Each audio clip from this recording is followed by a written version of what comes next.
Sam Seder. The destiny of America is always safer in the hands of the people than in the conference rooms of any elite. Sam Seder. They are unanimous in their hate for me, and I welcome their hatred. We must guard against the acquisition of unwarranted influence, whether sought or unsought, by the military-industrial complex. The Majority Report with Sam Seder. Ever get the feeling you've been cheated?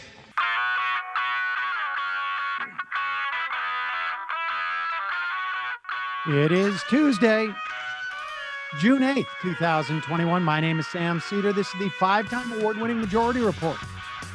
We are broadcasting live steps from the industrially ravaged Gowanus Canal in the heartland of America, downtown Brooklyn, USA.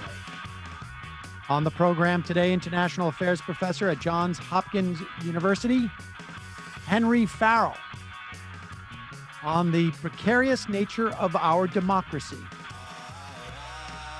Also on the program today, a new trove of IRS data published by ProPublica reveals billionaires pay less taxes as a percentage of their income than a worker making $45,000 a year here. 25 Republican states are about to end enhanced federal unemployment payments months early before they expire. The Biden-Capetto infrastructure talks near their end game. One might say their infrastructure is collapsing. Meanwhile, the Biden DOJ will continue to defend Donald Trump in his defamation lawsuit brought by an alleged sexual assault victim. Senate report claims the Capitol Police had intelligence on an armed insurrection 2 weeks before January 6th.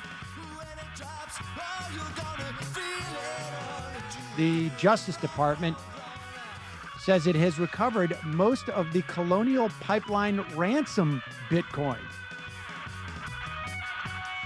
Texas governor signs a bill to punish businesses to require proof who require proof of COVID-19 vaccination. The feds subpoena a Cuomo book materials in their nursing home deaths investigation. And socialist Pedro Castillo appears to have beaten right-wing Keiko Fujimori in the Peruvian presidential election, although Fujimori is claiming now election fraud. Can't imagine where she got that idea. Lastly, SB 933 passes in the New York Senate, could radically change antitrust law in New York. All this and more on today's Majority Report. Welcome, ladies and gentlemen. Happy Tuesday. Thank you for joining us. Joining me as always, Emma Vigeland. Hello, Emma. How are you? Hello, I'm doing well. How about yourself? I am fine. I got to say, pretty excited about that. This SB 933 passing in New York State. It changes, and it has to go to the assembly, but there's every reason to believe that it would pass there. It changes, we've talked about this on this program so many times. In the 1980s under Ronald Reagan, at the behest of Robert Bork and the University of Chicago type folks, the definition of antitrust changed essentially to what they call a consumer welfare standard, which basically said, we're throwing out all the questions of whether something's anti-competitive. We're throwing out all the questions as to whether it is creating a consolidation of power that can influence our politics. We're cutting out all sorts of considerations other than if it has the potential to lower prices for consumers.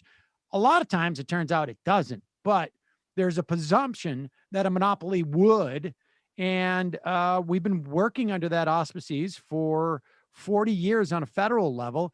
And if they change it in New York State to a question of being not just anti-competitive, but having too much power, just an assessment of too much power within a marketplace as defined by a certain amount of market share or other dynamics, it's going to hopefully influence, well, New York is a very important state for a lot of businesses, but it will hopefully influence what happens on a national level. So that's pretty exciting. Very much so. Yes, thank you. And we'll talk about this later in the program, maybe in the second hour, about the Texas governor signing a bill that punishes corporations or businesses if they require in any way, maybe not even to enter, but maybe like here, like I've been to a bar in New York City where it's like there's a vaccinated section and an unvaccinated section. Everybody gets to go in. It's just that if you choose not to get a vaccination, you sit over there. But in Texas, now that's going to be illegal, which is really, if you spend like 30 seconds thinking about what is one of the fundamental supposed conservative values, which is that business owners can do what they want, right? To the point where many of these people would have, or still even refer to their opposition to something like the Civil Rights Act, right? Which essentially they had a problem with because it constrains the private property of your business, right? They have a problem with the idea that you might be obligated to serve your gay customers in the same way that you would serve your. I was going to say they were all in favor of the business owner being able to make a decision about whether or not they bake a cake for a gay couple getting married. But now they're very concerned about the private business decisions about vaccinated/unvaccinated people. Right. They're basically outlawing the ability of the business to make that assessment. And so I don't know, there's some question as how it's going to affect the cruises that leave from Texas, because I don't know, maybe they could do an all unvaxxed cruise, but seems like it seems like they're really infringing on big businesses' right to self-determine. I don't know. Yes, it would appear that way, but we may have more to discuss about that in the later in the program. But let's get to this clip. This is now we're facing quite a dilemma right now in terms of this country and in terms of our democracy. We're going to be talking to Professor Henry Farrell about that. It's all coming around the time where one of the key mechanisms to ensure that people have access to or the ability to vote, and that our politics are not completely overrun by money, and that we don't have one party redistricting in such a way that makes it virtually impossible for any type of democratic results to take place. And by democratic, I mean, largely speaking, one person, one vote, and how that reflects in terms of their representation. That is all in the air. And apparently Anderson Cooper sat down with Barack Obama, and here is Barack Obama, who, I want to remind everybody, said every 18 months of his presidency, almost like clockwork, if the Republicans win in the off-year election, the fever's going to break. And he would say, and if the Republicans lose, the fever's going to break. And he spent years, months and months and months, and wasted valuable time in trying to negotiate the ACA with them.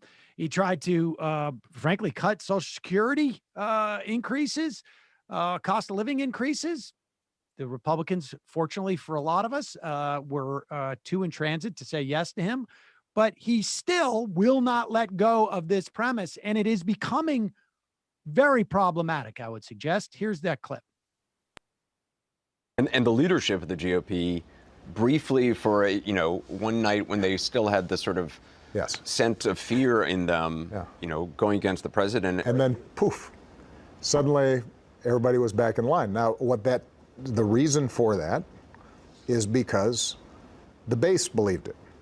And the base believed it because this had been told to them not just by the president, but by the media that they watch. And nobody stood up and said, stop. This is enough. This is not true. I won't say nobody. Let me correct it.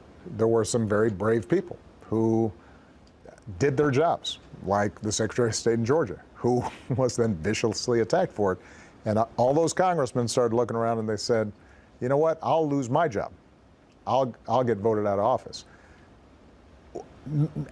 Another way of saying this is I didn't expect that there would be so few people who would say, well, I don't mind losing my office because this is too important. America's too important. Some things are more important than just... Our democracy is too important. We didn't see that. Now, I'm still the hope and change guy, and so my hope is that the tides will turn, but that does require each of us to understand that this experiment in democracy is not self-executing. It doesn't happen just automatically. It happens because each successive generation says these values, these truths we hold self-evident. This is important. We're going to invest in it and sacrifice for it, and we'll stand up for it, even when it's not politically convenient. What's so infuriating about this is that he clearly, and look, as a private individual, I don't care what Barack Obama does. Frankly, I mean, I have an opinion, but I don't care that much. But when he gets out there as the former president and reiterates the same thing he said throughout his entire 2 terms of presidency, that my hope is the tide will turn. These are not tides. Tides exist in nature, and the moon dictates the tides. His passivity and his notion that this is just going to happen in some way, the fever is going to break. And frankly, Joe Biden said the same thing. We are now at the 6-month point where he said the Republicans are going to come around. You watch, man, no joke. They're going to come around. This relentless belief that something's going to happen on its own. And he even says, democracy is not self-executing. It is not automatic. Where is the proposal to do something beyond? My hope is that each of us understand. People don't just wake up one morning and go like, hey, wait a second. Maybe I shouldn't be so interested in my own power and instead just acquiesce to democracy. That's not the way it works. Well, I mean, he hedges in that too. This experiment in democracy is not self-executing, as he passively describes how essentially Republicans needing to abandon their careerism in order to hold truths as self-evident and believe in our democracy. That is a very passive admission that you believe that it should be self-executing. That's the exact definition of it. So he contradicts himself in that own statement. And he completely, and he did this throughout his presidency, as you mentioned, absolves himself of the responsibility that he has to move that needle, to push the democracy towards a more healthy area. And he continues to do so after he's left office, where I guess you would think maybe you could be more honest and have less obligations. But he's still the same guy in this area.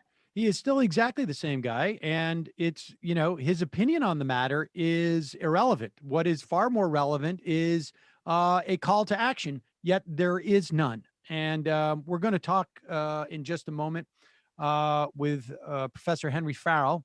He is professor of international affairs at Johns Hopkins University and also the Washington Post Monkey Cage editor-in-chief on that very question of what we need to do to salvage our precarious democracy. We'll be back in just a moment with Professor Farrell. In the meantime, Couple of sponsors of the program today. First off, are people heading back to the post office? One of the, I'm slowly going to places, but and I'm actually going to more places than I normally would, because generally pre-pandemic I didn't want to go anywhere, and now I'm going to get that out of my system. But the bottom line is, I don't know if people are still heading out to the post office, and certainly hopefully they're not paying full price for postage, because thanks to stamps.com, you don't have to anymore. Stamps.com allows you to mail and ship anytime, anywhere, right from your computer. Send letters, ship packages, and pay a lot less with discounted rates from the U.S. Postal Service and UPS and more. Stamps.com saves businesses thousands of hours and tons of money every year. It is a must-have for any business, regardless of your size. Stamps.com, you use your computer. You can go on 24/7, 3 in the morning, 4 in the afternoon, 7 in the morning, 7 in the evening. I mean, it doesn't matter. People get the point of that. You can get postage for any type of letter, any type of package, any class of mail going anywhere you want to send it. Then all you do is you schedule a pickup or you drop it off. Stamps.com, you get discounts up to 40% off of post office rates and up to 66% of UPS shipping rates. 1 million or nearly 1 million small businesses already use Stamps.com. Incredibly convenient, and also saves you cash. What more would you want? Stop wasting time going to the post office and go to Stamps.com instead. There's no risk, and with the promo code MAJORITYREPORT, you get a special offer that includes a 4-week trial plus free postage and a digital scale. There's no long-term commitments. There's no contracts. Just go to Stamps.com. You click on the microphone at the top of the homepage. You type in Majority Report, the name of the show, Majority Report. That's Stamps.com, promo code Majority Report. Stamps.com. Never leave your office or home again. Meanwhile, a lot of folks doing stuff for self-care. Very important right now. Everybody I know is like having almost as much time with the lockdowns, with the sort of like end of lockdowns as with the lockdowns themselves. It's difficult. You need to take a little you time, take care of yourself, make yourself feel good. And for folks who wear bras, Third Love's limited edition summer styles are designed with tropical inspired colors. They are vacation ready designs. They have breezy feelings that whisk you away to your own personal paradise. You can find your happy place with Third Love's perfectly fitted bras and quality sleepwear. Check out Third Love to find out your new favorite everyday essentials. They got their new feather lace collection. They've added it to their #1 rated 24/7 classic t-shirt bra. And they have a simple fitting room quiz that factors in size, your breast shape, current fit issues, your personal style. It helps you find the perfect bras, the perfect underwear, all for you there. If you have any questions, they have fit stylists that are available for one-on-one chats. Their perfect fit promise means if you don't absolutely, positively love it, exchanges and returns are completely free.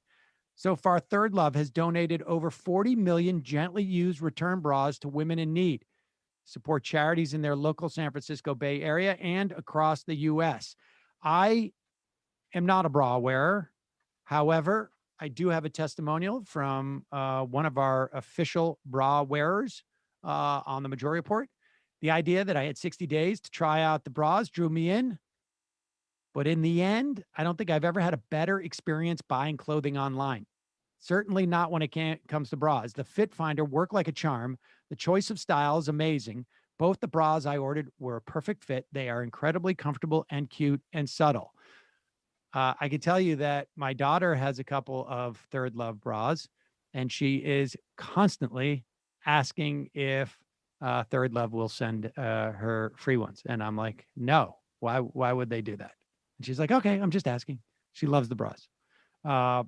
You deserve some TLC. That's Third Love Comfort. Go to thirdlove.com/majority now. You get 20% off your first purchase. That's thirdlove.com/majority for 20% off today. I want to make it clear, I do purchase my daughter clothes. She gets a certain amount of cash. She can spend it the way that she wants. She, as you know, turns around and flips it all on Depop, and there it is. But she loves her Third Love bras, that's for sure. All right.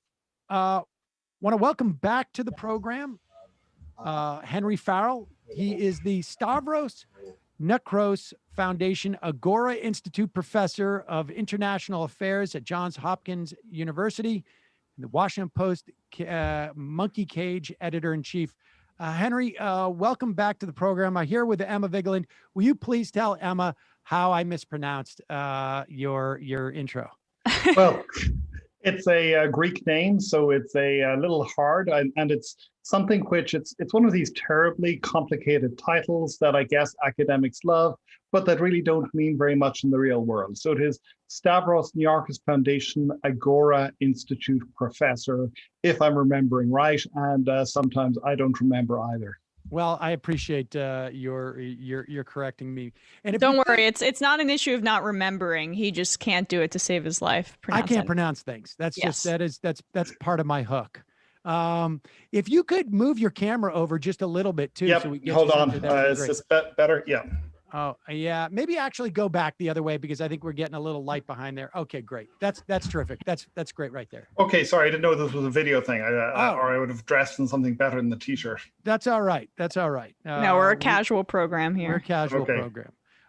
So you have co-written with your colleague Bruce Schneer a report on how to deal with the current crisis of democratic fragility in this country. Let's just start with the basic premise or the basic question, I guess, of what do we mean when we say democracy, and how much of that have we just generally had here anyways? Okay, well, that's a really good question. And it's a really complicated set of debates as well, because, of course, political scientists and everybody else, it's very, very hard to arrive at a collective definition of what democracy is.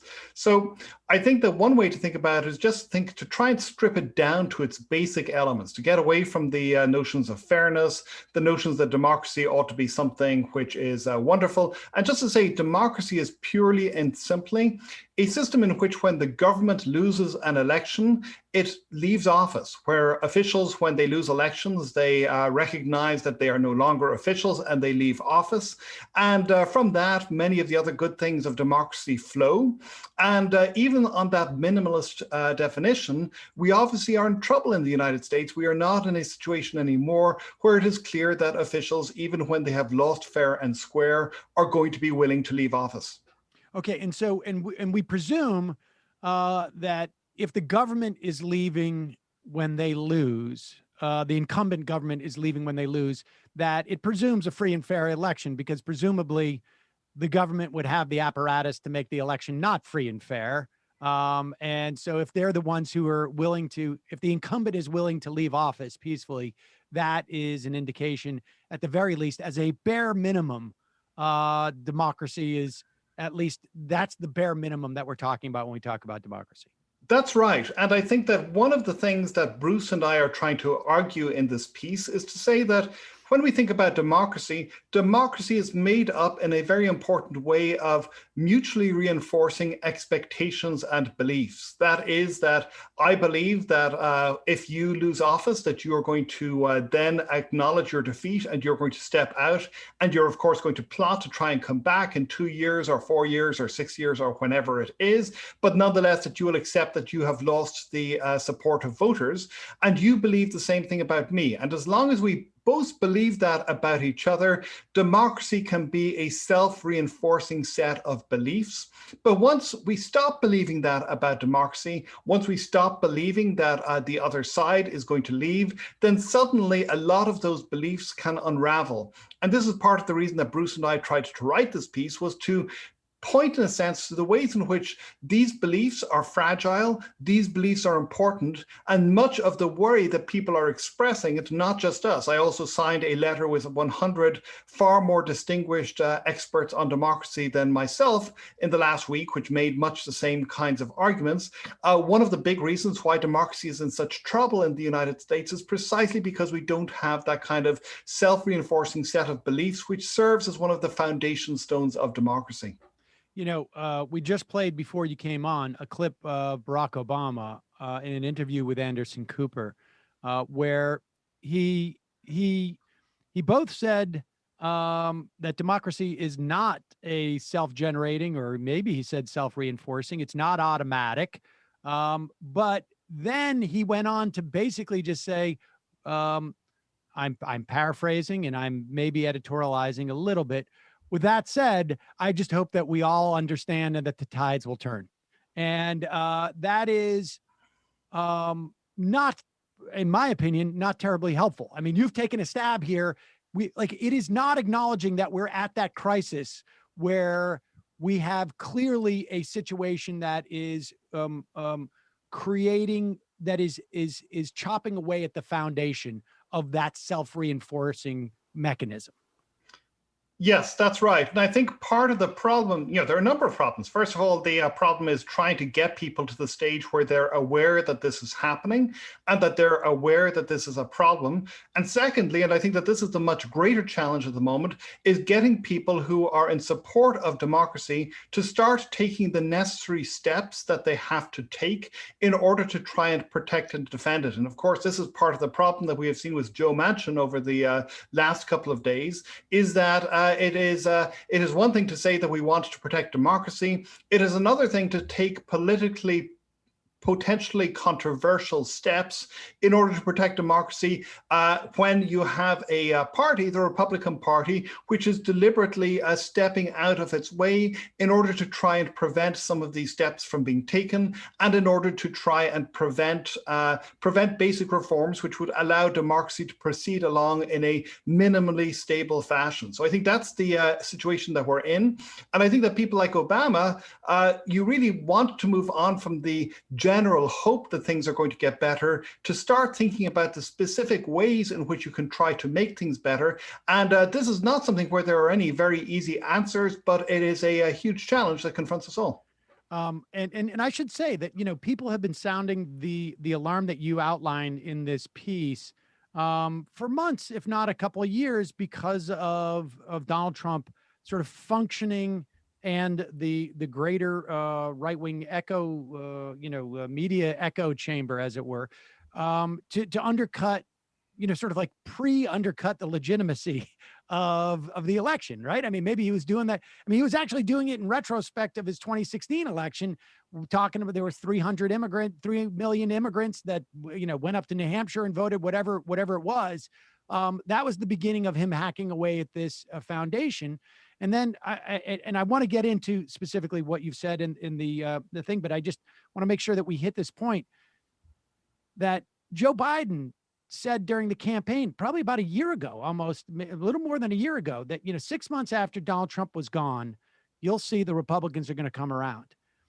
It seems to me that Obama and Biden, more so Biden at this point, Obama can decide to just, stay on vacation or wherever he wants to do. That they need to sort of like acknowledge that they were wrong and that their perspective on this was not just, wasn't just to make a mistake, and I'm surprised, but like going forward, they have to change that belief, right? Because that's the first step. I mean, talk about those, why people subscribe. You mentioned why people subscribe to democracy, but those beliefs have broken down, and they must acknowledge that to move forward onto, sort of how the feedback loops that you talk about get fixed. I think that's right, but I'll qualify that a little bit, which is to say that we always want to have people publicly admit that they were wrong. when they indeed were wrong. And for me, I think that's a little less important than whether or not they take practical steps in order to act on the, okay, we are not in a situation where democracy is going to be a self-re-equilibrating process where we can just expect the system to return to normal, where Republican politicians are going to begin to embrace democracy once the immediate leadership of Trump disappears. If they start taking practical steps to try and counteract these tendencies, I think for me that is more important than having a situation where they publicly come out and say, actually, we were completely wrong about that, because of course it's very difficult always for politicians to admit that they're completely wrong about something. But what I will say is something that you picked up on that I think is really important, which is that this was baked in the cake for a long time. And very plausibly in 2016, one of the most plausible understandings of all of the Russian social media efforts and releases of hacked information and so on. One of the very plausible ways to interpret this was that they were not trying effectively to help Trump win because they didn't think that that was possible. They agreed with everybody that Trump was going to lose, but instead they were trying to set things up for a situation like the situation we have now, in which the election would be contested and you would have Trump saying that he was cheated out of a proper election victory. So if, for example, you see some of the things that Gutschefer 2.0, which was a hacking identity that was adopted by the Russian GRU, if you look at the ways in which that identity was communicating in the days around the election, it very clearly was looking to cast doubt upon the election results and to suggest that the Democratic National Committee had figured out a way to fake its way to victory here. So I think that this is a problem that we could have been experiencing in a different way back in 2016, had however many tens of thousands of voters voted a different way. And it is a problem that we're going to have to confront systematically, because it is a problem that is not going to go away. Once this begins, once the can of worms has been opened, they wriggle around the place and you can't get them back in. So you've got to figure out what kinds of damage control you can do. I think that I share your assessment on what the intention was at that time, and one can only imagine, as to the extent that there's any difficulty for the Republican Party saying that that Joe Biden is an illegitimate president, he shouldn't be elected, they would have had a much easier go of it with a woman as president, I think, based upon sort of like. You look at how much traction they got with Barack Obama in a very sound defeat with an opponent who was willing to concede that they lost. With Hillary Clinton, I think they would have had a field day in not that they're not having a field day with it now. But I guess my point about the politicians admitting they were wrong is less. I'm not so concerned with them admitting that they're wrong, but part of Joe Biden, because when we start talking about, what to deal, how to, and maybe I don't want to get too ahead of ourselves because I want to talk a little bit more about the actual material problems that you outline here. But if Joe Biden gets out there and says, maybe he doesn't have to say he's wrong, but if he says we have a crisis of democracy now, Joe Manchin is wrong. This is not about partisan. This is Joe Manchin's not going to be, if he's convinced, it's not going to be unless Joe Biden comes out there and says, hey, I'm seeing something different than I saw before, it seems to me. But before we get there, let's talk about sort of the how the consensus of the breaking down of the belief system, the shared belief system, that it's in our advantage to subscribe to democracy because it gives us an opportunity to win. How that has broken down over time? You talk about three different ways: democracy being weakened subtly through slow strangulation, a downward spiral reinforced by decaying trust in institutions of vote counting, and then the third spiral, you have to say that our opponents are reasonable as opposed to, like, I don't know, running pedophile rings out of pizza places. That's right. And so here what we're doing is we're we're borrowing ideas from a political theorist and political scientist called Adam Przeworski. And really his fundamental argument is this, that the thing that stabilizes democracy is uncertainty about who is going to win over the longer term. And so you want to, first of all, have that uncertainty there, that people know that if they lose this election, that they will have the opportunity to try and figure out ways to win again 2 or 4 years from now. And so you need to have that assuredness that people are going to leave office. You also want to be sure that the system is not rigged in ways that the voting is, it is possible for you to win, that the votes are not rigged against you. That is also something which is key. And finally, as you say, you want to be sure that the people who are effectively your opponents, the people who are on the other side in whatever political fight you are engaged in, are not evil people who are demented and crazy and devoted to establishing the reign of Satan on earth, or whatever other crazy thing you want to ascribe to them. And the problem that we identify is that all three of these things are very much more in doubt than they used to be. And we started writing this before, for example, the craziness in Arizona began, where we have this quote, audit, unquote. I'm not going to use the word audit, except in inverted commas, because it really isn't, where you see Republicans having hired a company to go through votes, to second guess, and to apply completely non-scientific techniques in order to test, and by so doing, in a sense, indirectly or directly to validate some really crazy notions about how Chinese actors were looking to hack the vote.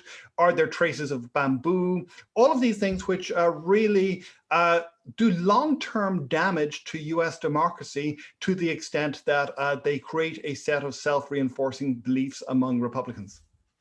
And so these also can work in the reverse, right? I mean, these things could be fixed in that way. Yes, well, that's the hope. So, and again, I think that our article, like many articles, we're stronger on the diagnosis than on the cure.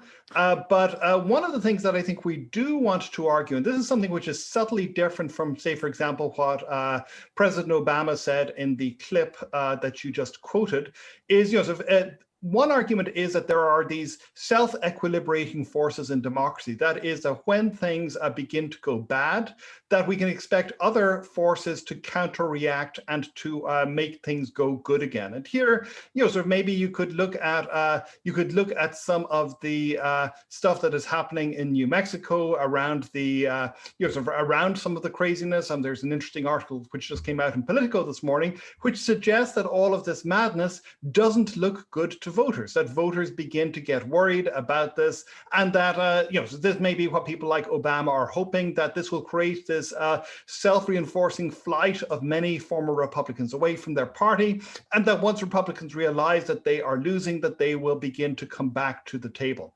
But the other way you can look at this is to say, okay, well, this is actually much more like a feedback loop, and things are going to get worse and worse and worse unless you try to find specific ways to try and make them get better, and unless you try to figure out ways to redirect the feedback loop and redirect some of these energies, which are not necessarily in themselves harmful or completely harmful energies. The fact that politicians want to stay in power is when they are prepared to accept democratic decisions. That is what makes them decide to try and do things that voters are interested in them doing. That is what makes them responsive to voters.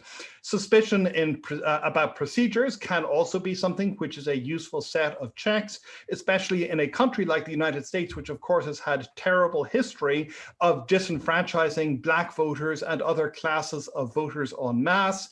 All of these things can be redirected, and things have been worse in the past than they are at the moment. U.S. democracy has been in much worse situations before and in living memory, but the only way that you're going to do this is if you start to think specifically and systematically about how to turn these feedback loops which are going bad, trying to redirect them, trying to create alternative feedback loops to try and make things go better again.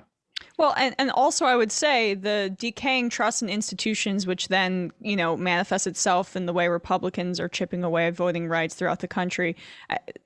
Upholding the belief in an institution, aka not acting on buttressing or fortifying an institution as there's a degradation throughout the country in a very specific and targeted fashion, that's an action in and of itself, is it not? Yes, it is. And the other thing I would say is that there is also a worry that we have and that we express, albeit not sort of as directly in the paper as we might have, that people are going to start to want to push away from democracy, that we're going to see a lot of elite opinion saying, well, if democracy can produce this kind of stuff, if democracy is producing people like Donald Trump, people like the Republican Party at the moment, we want less of it. And our intuition is that this is a bad idea, that we want to think about buttressing democracy, as you say, but we also want to think about buttressing democracy in a dynamic sense, because to get back to some of the comments that Sam was making earlier about how Hillary Clinton or Barack Obama were far more vulnerable to these kinds of criticisms and these kinds of crazy conspiracy theories than Joe Biden might be. A lot of this is because people are becoming more directly involved in politics that were largely shut out of the democratic process before.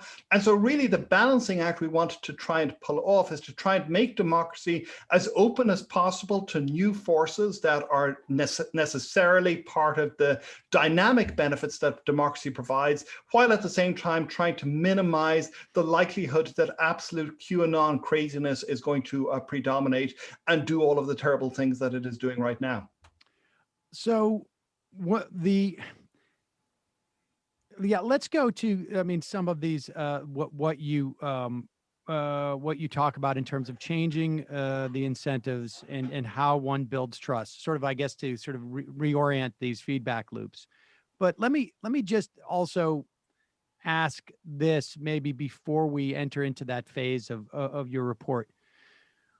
What of the notion that it is going to be exceedingly difficult if the idea is that people buy into democracy because there is an opportunity for them to win the election.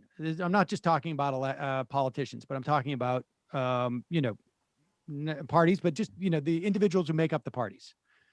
They're going to win the election, right? Which ultimately means really they're going to control society from their perspective.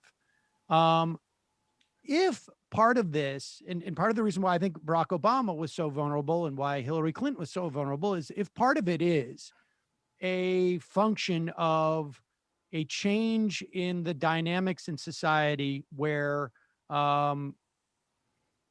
Black people, people of color, women are gaining more authority in society. They're having more say, not quite equal necessarily, but more than they had before, which necessarily means less, right? I mean, everybody can talk, but there is, it is in some fashion or another a zero-sum game, right? I mean, more people who you welcome into the stage to have a voice, that means that mine is often diminished. Is there a mechanism that can actually convince people that they will not lose that control of society?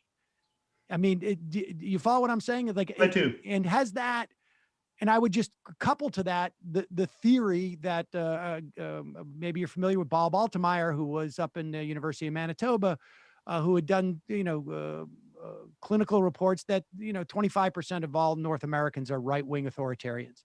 And that this dynamic and this awareness of this dynamic sort of like heightened those impulses over the years. And then one guy came around, lit the match, and there it is. I mean, so how do you, with the things that you've prescribed, and we'll talk about that, how do you reckon for that possibility that it is like more, that there is no way to convince them that they can get control? So it depends. And I think that part of it is, do you think about this, as you say, as a zero-sum game? or do you think about it as an expanding game? And here, I think that the temptation has been to, and I would say both on the left and on the right, to portray it in zero-sum game terms, that anything that we do that looks after our own people is to the good, and that anything, and that this necessarily is going to mean that the other people don't get it, and the other people are bad and horrible people, and therefore.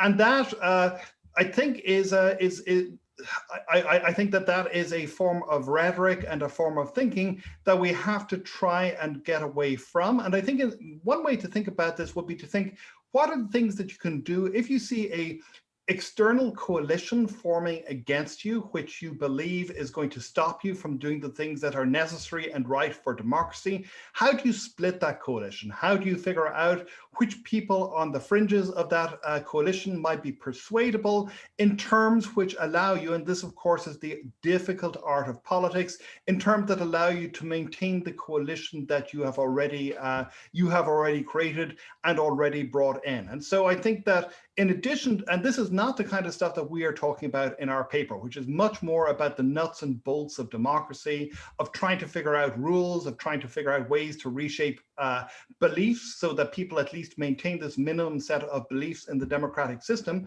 The much bigger question which you're pointing to, and which I think Emma in a way indirectly was pointing to as well, is the question of how do you persuade people that they have a sufficient long-term stake in the democratic system, and that they are going to be able to have a reasonable life in this democratic system together with these people who, whether you like them or whether you dislike them, and of course this is the big thing in American politics, is is this kind of bifurcation. You're going to have to live with one way or the other, and how do you try and figure out some kind of mutual means of living together, a modus vivendi, to use a obscure Latin term. So let's talk about that. You get to the some ways of changing the incentives and some ways of building trust. One of them, you said, in terms of changing the incentive, is the For the People Act. Even Joe Manchin perceives that as a partisan play, but you make an argument that it's not. So yeah, so I think that.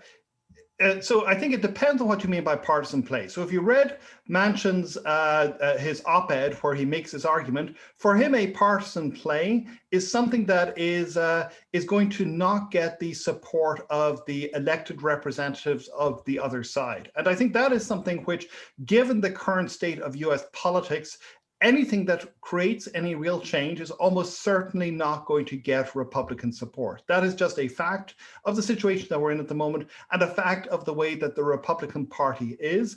And Daniel Ziblatt, who is a very well-known writer about democracy, has pointed out on Twitter that if you look back at many of the great voting rights acts or voting rights initiatives of the last 150 years, they did not get bipartisan support either. So this has always been a game in which partisanship has been part and parcel. But there's a difference between getting partisan support for a measure and having a measure that is going to, over the longer term, have partisan consequences. So I think that what you want, and this is, I'm saying this not to try and attract Joe Manchin, because I have no better idea than anybody else of what would get him to sign on, but what you're looking for are efforts that are going to create a less partisan environment over the longer term, in the sense that they will make it more difficult for any party, whether it be Democrats or Republicans, to assert long-term control, long-term dominance over government, even under circumstances where they have lost the favor of voters. Now, there are many ways in which the United States constitutional system makes this difficult, especially at the level of state politics, but there still is quite a lot that you could do. And so the implicit bargain that these forms of legislation are trying to make is, okay, well, this will disadvantage Republicans, certainly in many places, but we can also think about places like my home state of Maryland, where very clearly the state boundary, the boundaries have been gerrymandered, so as to maximize the number of Democratic representatives who will be elected to the House. And so the trade-off then becomes, we will, if we live in a world where none of us are able to do this, we will all be better off. but that is a very different form of nonpartisanship than the kind of definition that Manchin has, which is more or less you need to get the support of the Republican Party. And given that the Republican Party is split, you might say, between a Mitch McConnell faction, which wants to push the rules as far as they can without absolute collapse of the system, and a Trump faction, which is push the rules as far as they can, no matter whether this collapses the system or not. There isn't any plausible compromise that you can see, and you can even see Lisa Murkowski talking about the John Lewis Act, which Manchin has talked about, and saying that she basically believes that this is not going to go through. She is the only Republican who supports it, and that she does not see any very obvious path through which another 9 Republicans can be brought on board. You also mentioned politicians who supported what took place on the 6th need to be punished in a way that creates a legitimate disincentive for people to follow that behavior. That also seems like an unlikely mechanism. Like that McConnell has basically said that we have now effectively been able to define any punishment that you mete out by any institution as being partisan. So that would cycle into the sort of like on the problematic side. Ranked choice voting, it would be nice.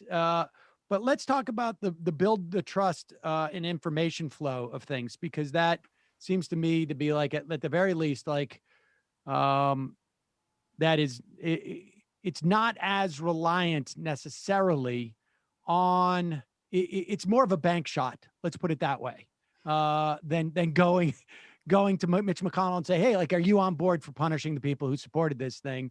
Or are you on board to, to pass any type of voting reform? What are the issues involved in building trust? And really what we're talking about in many respects is like social media at this point. What are the issues that are involved and what is tricky about it?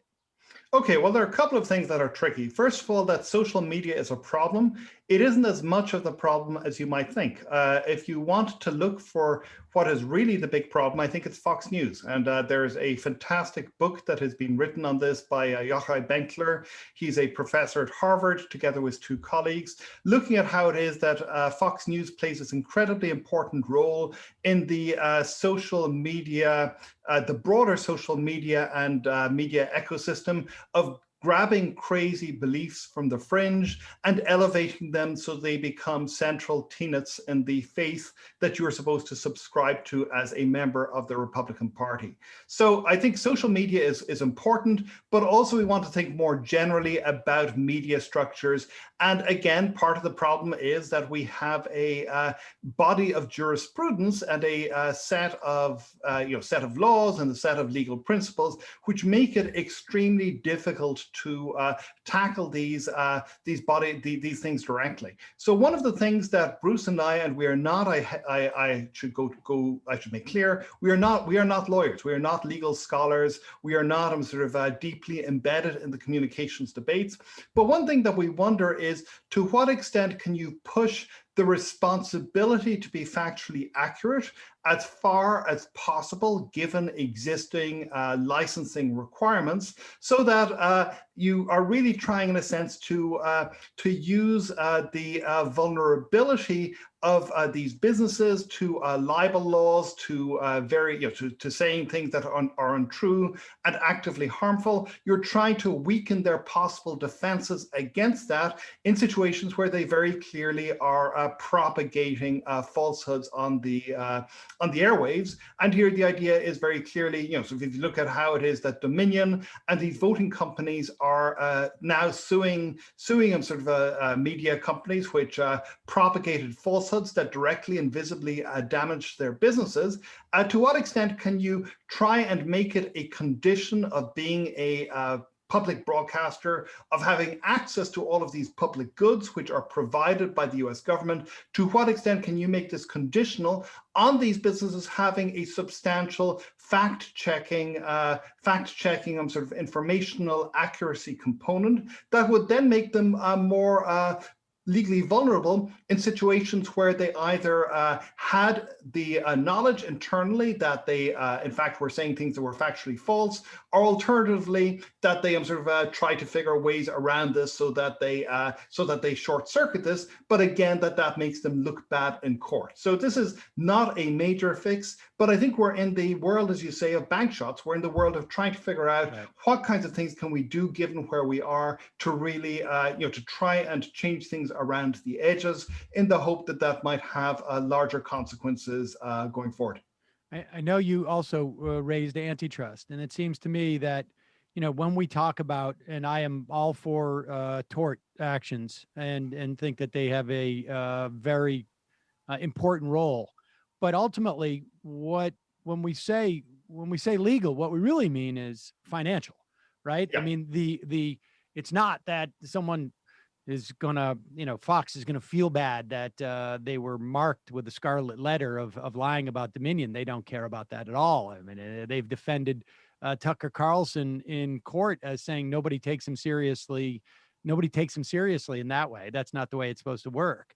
They're afraid of losing money. And so it seems to me that antitrust, or even, and I'm really looking at what is the most has the most potential of actually happening. Antitrust, it seems to me, could very well diminish the profitability of a lot of these entities. I mean, and now there's a half a dozen baby foxes out there now, and as cord cutting gets more ubiquitous, I mean, all of this feeds itself. But if there's less money to be made by individual companies because they are monopolies or because they are dominating a space in some way, it seems to me it's the most largest potential incentive or disincentive, which is there's just not enough money involved in it to continue to push these things. That's plausibly right, although we don't have nearly as much analysis as we would like of what the specific consequences are of particular antitrust actions. One other thing that I think is worth paying attention to that US people don't pay enough attention to is the role of antitrust in the European Union, where you really are seeing a revolution in thinking about antitrust and in bringing it together with a lot of broader principles about information flows, about ensuring that these information flows are not politically harmful, about privacy, all of these things becoming principles which get brought together with the standard antitrust notions of how it is that you try to make markets work efficiently and well. And this could have consequences, maybe indirect, for the ways in which US lawyers and some judges at least think about it, but it also could have direct consequences for major global social media companies such as Facebook, such as YouTube, that may find themselves on the wrong end of European Union antitrust actions, which could have substantial consequences for their profitability if they do not clear up their act. And this could, again, depending upon the precise form that those judgments take, this could have substantial implications for their actions within the United States as well. Well, hope springs eternal, I guess, and that things work out that way in Europe, and maybe we can adopt some of those policies. Professor Henry Farrell, the report is entitled "Rechanneling Beliefs: How Information Flows Hinder or Help American Democracy." We will put a link to that report. Thank you so much for your time today. I really appreciate it. And thank you so much, Sam and Emma. Great to talk to you. Thank you. All right, folks, we're going to take a quick break, and we will be back in just a minute to wrap things up.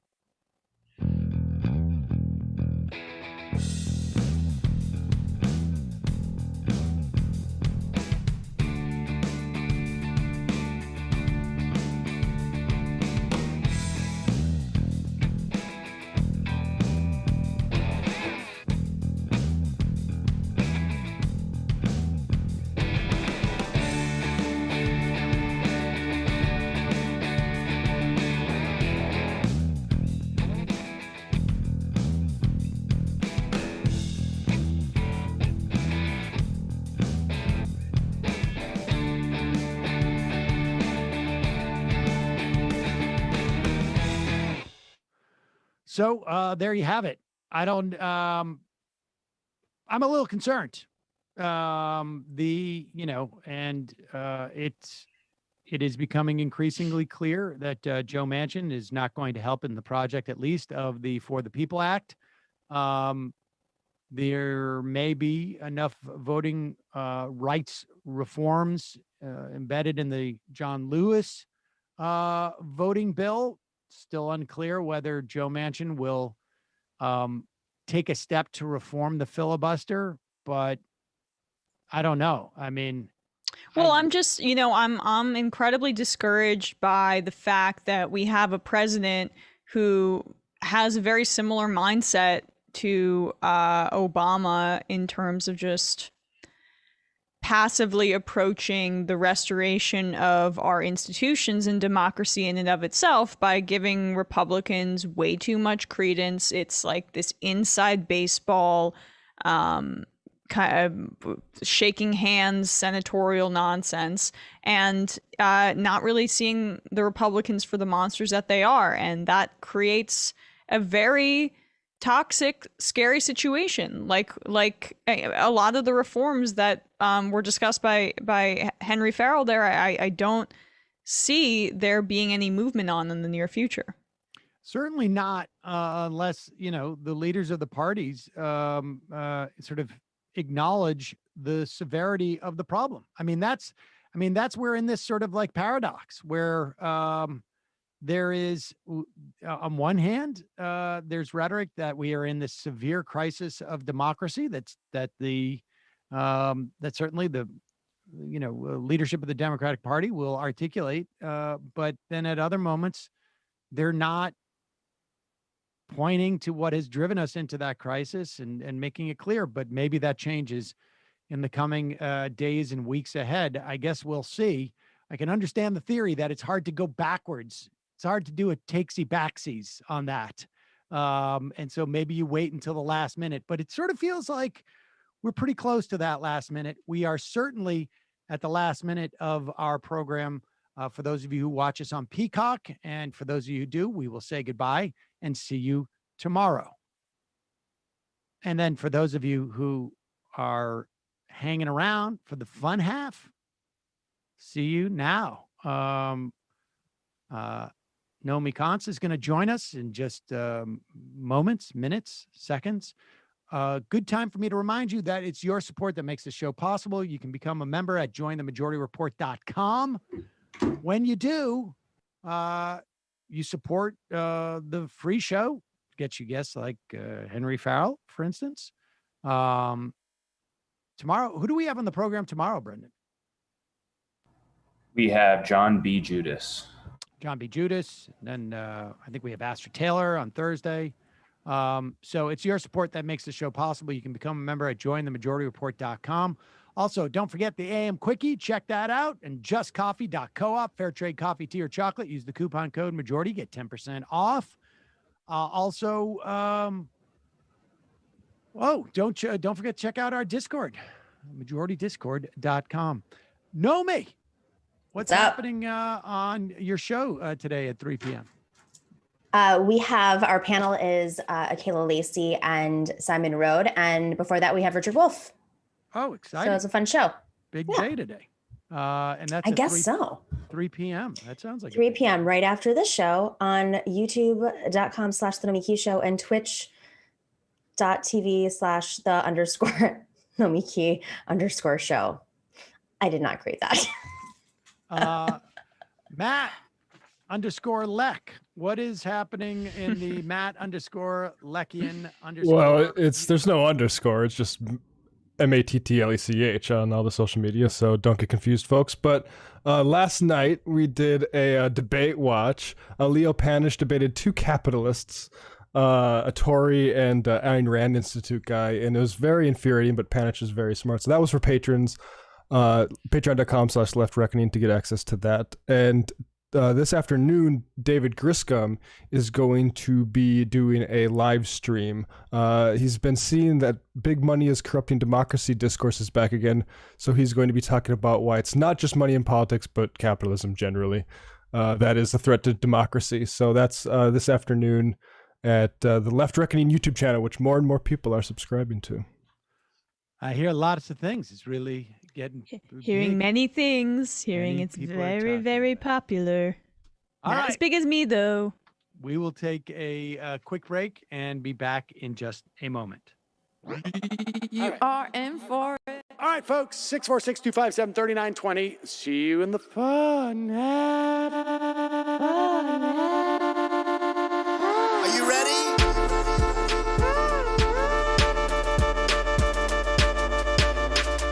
Who sent us this? Anarchy. Alpha males are back.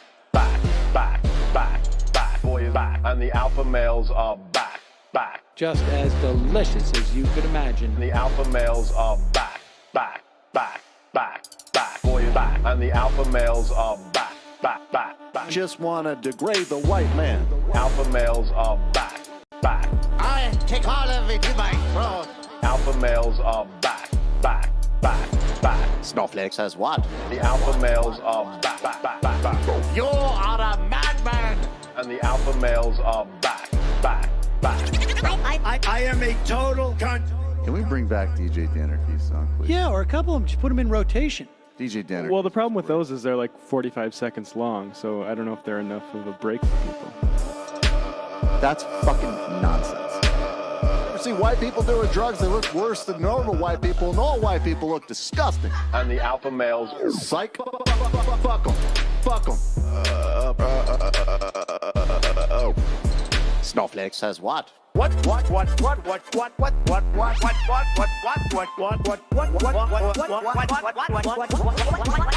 says what?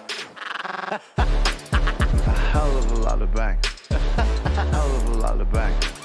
A hell of a lot of bank. Okay, I'm making stupid money. Hell of a lot of bank. A hell of a lot of bank. All lives matter. Have you tried doing an impression on a college campus? I think that there's no reason why reasonable people across the divide can't all agree with this. Psych. And the alpha males are back. And the Africans are black African. And the alpha males are black. And the Africans are back. When you see Donald Trump out there, doesn't a little part of you think that America deserves to be taken over by jihadists? Keeping it 100. Can't knock the hustle. Come on, fuck 'em. Things I do for the bigger game plan. By the way, it's my birthday. Happy birthday to me, Jew boy.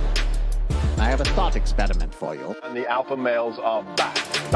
Africans are black. Alpha males are black. Africans are back. Come on. Come on. Someone needs to pay the price for blasphemy around here. I am a total pussy.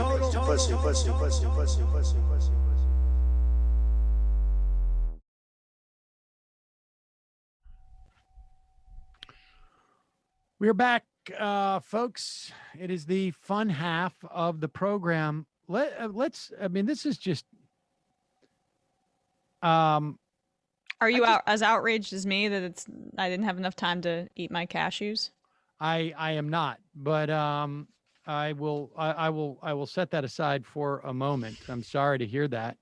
You got to mush those things up so you don't have to chew them. But you could do like a contest during the break, like a cashew eating contest with myself. Some money off of it. I'll join. Okay, cool. Well, yeah, we'll start that next.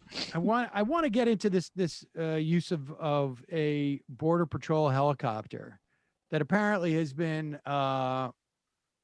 put to use to protect a what is known as Line 3. It is an oil pipeline in segments of the Enbridge pipeline that runs through northern Minnesota. It is there are, I think, at least Ojibwe people who are protesting line 3, as well as, local activists. And somehow this is just, I think, a perfectly naked illustration of how the functioning of our government, how our government, maybe one could argue any government, but certainly the way in which our government works to service private profits. Here is a ostensibly Border Patrol helicopter. It's Customs and Border Protection, not Border Patrol. They are different agencies. This is, they're using their helicopter, what do you call those? Not the propellers, the rotors, to try and essentially intimidate activists who are occupying a pump station for line 3, I guess, north of Park Rapids. Here it is.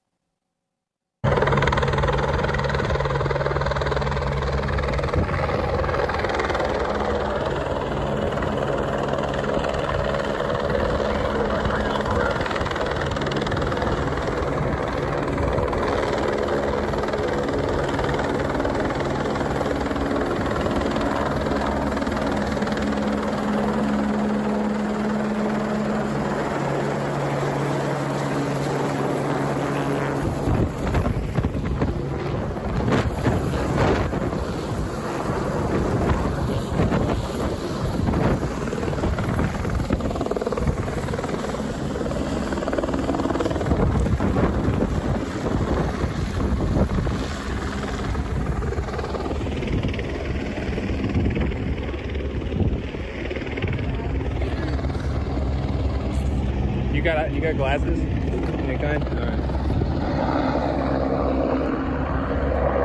right. So that was from Evan Frost. I just want to give him credit. Right. A photojournalist who I believe works for the Montana. I'm not exactly sure, but he got that footage. First off, it seems like a fairly dangerous tactic to use, using a helicopter in that way. But it also is, a prime example of how we're going to, it's just an extension of the socialization of the costs and the privatization of the profits here for this, particularly in an era where we need to be doing far less of transportation of fossil fuels because we need to burn far less. It's also, I think, just a real indication of how cops and our police forces are meant to be vehicles of social control, and that's their maintenance job. And they're also serving capital. And there were, I think, over 20 water protectors chained to the equipment there as that helicopter was flying so low. They were engaged in a form of civil disobedience, and police are using every tactic in their book in order to protect their real citizenry, which is the pipeline and the corporation that owns it. Yeah, if Custer could have buzzed the Hunk Papas with a helicopter back in 1876, he would have. But all he had was cavalry back then. But it's the exact same thing. Yeah. And not to mention the privatized forces that come straight from the war and become part of these like privatized mechanisms that either, whether it's police or not, it's like, what was interesting about that helicopter was that was actually a DHS helicopter. It was, my understanding is that it was a customs, and this is according to Evan Frost, Customs and Border Protection, which I imagine is an agency under DHS. I'm surprised they didn't call for some other private. I want to know more about the land. Like, is it right up against the border? Is it within that like zone where rights don't exist because of, I don't know if you guys know, like there's limited citizens don't have the same rights that you do when you're within a certain border range, that you do like when you're out of that range. And I'm curious like how close that was to the Canadian border, and if that's sort of the excuse that they're using for these types of tactics. Whereas normally they would outsource it to some sort of private company. Well, like they did in Standing Rock. I mean, there was a private policing company that was attacking water protectors with dogs.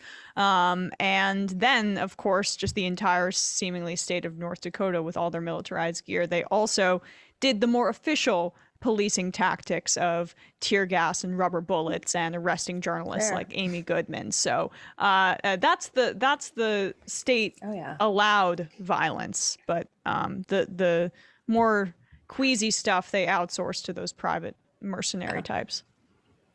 Let's go to the phones. Calling from a 256 area code. Who's this? Where are you calling from? Good afternoon. This is Jacob from Alabama.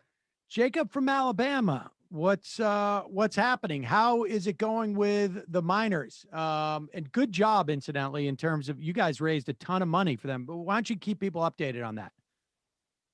Yeah, that's really quickly, I wanted to thank you for coming on. Your MSDNC money really helped us a pretty good bit. We went from 53 to like 54, 55,000 while you were on, and we ended up raising a total of $72,800 for their strike fund.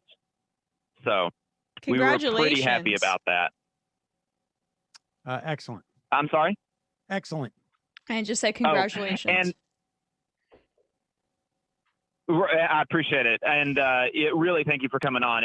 I enjoyed that. Unfortunately, we lost a lot. We didn't record it locally, and I didn't realize that that YouTube doesn't automatically archive after 12 hours. But lessons learned, I guess. There are a couple people that recorded their guest appearances, so we'll be republishing those here in the next couple of weeks. But the biggest update on that story is that the scabs and bosses have started just running over the striking miners at the picket lines.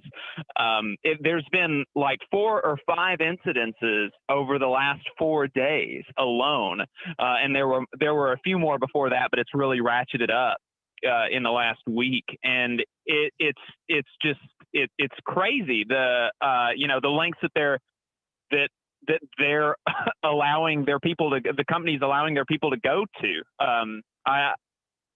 You're not supposed to have to, company violence is supposed to be a thing, or at least outright company violence in the kind of way that we perceive violence. Of course, there's a way that you can define violence that includes like structural violence, like low wages, unsafe working conditions, and things like that. And of course, these workers and many others are subjected to violence like that on a daily basis. But most people's perception is that we left the outright, I'm going to run you over kind of violence in the last century. And as we're finding out in Brookwood, Alabama, we haven't. Is there video going around of that, of the strikers being run over? Yes. Yeah. There's, run over may be a bit hyperbolic, but they're being hit. There's not anybody hasn't actually been like fully run over and like a car going over their body, but they've been hit. And the best place to go for that video is Hayden Wright. She is a coal miner's wife that is on Twitter, and she's like one of the auxiliary presidents. And her name is her Twitter handle is just her name. It is and her name is spelled Haeden. Right. Wow. We just watched a video of that. That's nuts. He really gets hit. Yeah. Wow. It's like when the cops were plowing the protesters. Go ahead, Jacob. Right. And there were a lot of bills, anti-riot legislation around the country that would have like made things like that legal or lessened liability for drivers in those situations. I don't think our specific anti-riot bill in Alabama would have dealt with these situations, but it would have made the UMWA leaders' civil disobedience that they did last week, where they sat in the road for 3 hours in front of a Warrior Met entrance, and they were arrested. It would have turned that from a misdemeanor into a felony. Our anti-riot legislation, and so we're really fortunate that didn't pass. I'm honestly not even sure why there wasn't a big kind of stink made about it. It just, the session ran out. Like our sessions only happen once or twice a week, and they're only a couple months. So there just wasn't enough time to pass it, thankfully, and thankfully for these miners. And I know that, and now they understand, a lot of these people who would have probably even honestly been for the passage of this bill. We've talked to folks, and I've talked to folks, and other folks have, and they're going to be in the State House next time a bill like this comes to the floor to try to stop its passage. They've been reminded of the importance of civil disobedience as a tactic, I think, and the ability to do that without, being branded a felon for the rest of your life, which would be insane. Well, Jacob, how can people help the miners? You guys still have a mechanism to support these guys? Yeah, the best way again is to go follow Hayden Wright. She also runs the Strike Pantry Fund for the coal miners locals that are on strike right now. Their strike benefits are like $350 a week or every 2 weeks. And I know that's a big difference, but I can't remember exactly, but it's not a lot of money either way. And so she took it upon herself with a lot of other of the coal miners' wives to get donations from the community and from the rest of the country, and work to have a strike pantry that they give out a couple of times a week, and they fill bags of groceries and stuff for people on strike to help make that $350 that they get periodically go farther. So the best way to do that is to find Hayden Wright on Twitter and donate to the Strike Pantry Fund and retweet her stuff. She's really one of the best people on the ground. I really love that the public face of this strike is a English teacher in rural Alabama who's a coal miner's wife. I mean, Hayden is just awesome. All right, and so, you can follow her for more information and donate to the Strike Pantry Fund that she administers. Thanks, Jacob. We will put a link to her Twitter handle in the YouTube and the podcast description. Thanks. Appreciate the call. Shall we do an IM or two before we start getting into it, guys? We shall. Let's go with Majority Report. Wardrobe coordinator. This experiment in democracy is not self-executing. Someone should explain this to the Democratic Party, because right now they are certainly self-executing. New Wrangler hating on Obese. Oof. MSNBC Peacock audience is not going to like that. I mean, what are you going to do? Man gave names to all the animals. Barack Obama is not ignorant nor naive. He's lying, fluffing the aggrieved mint pillow. It's been 5-time award winning for some time now. What's going on? They stop giving out the award. We're not eligible for the award anymore. In fact, if you go to podcastawards.com, they've named the news award after us. It's the Majority Report News Award. That's the way they did it. What? Yep.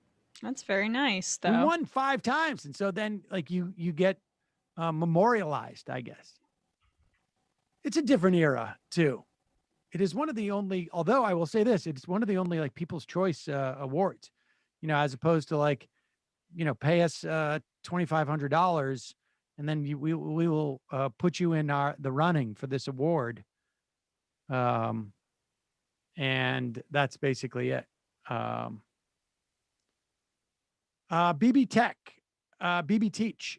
Hi guys, it occurs to me that your advertising for stamps.com undermines the USPS and your local post office. Seems like the equivalent of using Amazon rather than your local store. What do you think? No, I don't think that's the case. It encourages use of the post office. Yeah, I mean, it gets you to use post. Their revenue is a function of the stamps. Not talking stamps.com. I'm talking about the post office. And so it makes it easier for you to use U.S. postal services. That's my understanding of it. It's anyway. These aren't the stamps are all like USPS stamps. Yes. So it's just you buy them online as opposed to going to the postal service. So like a middleman. Yeah, it's literally helping the USPS.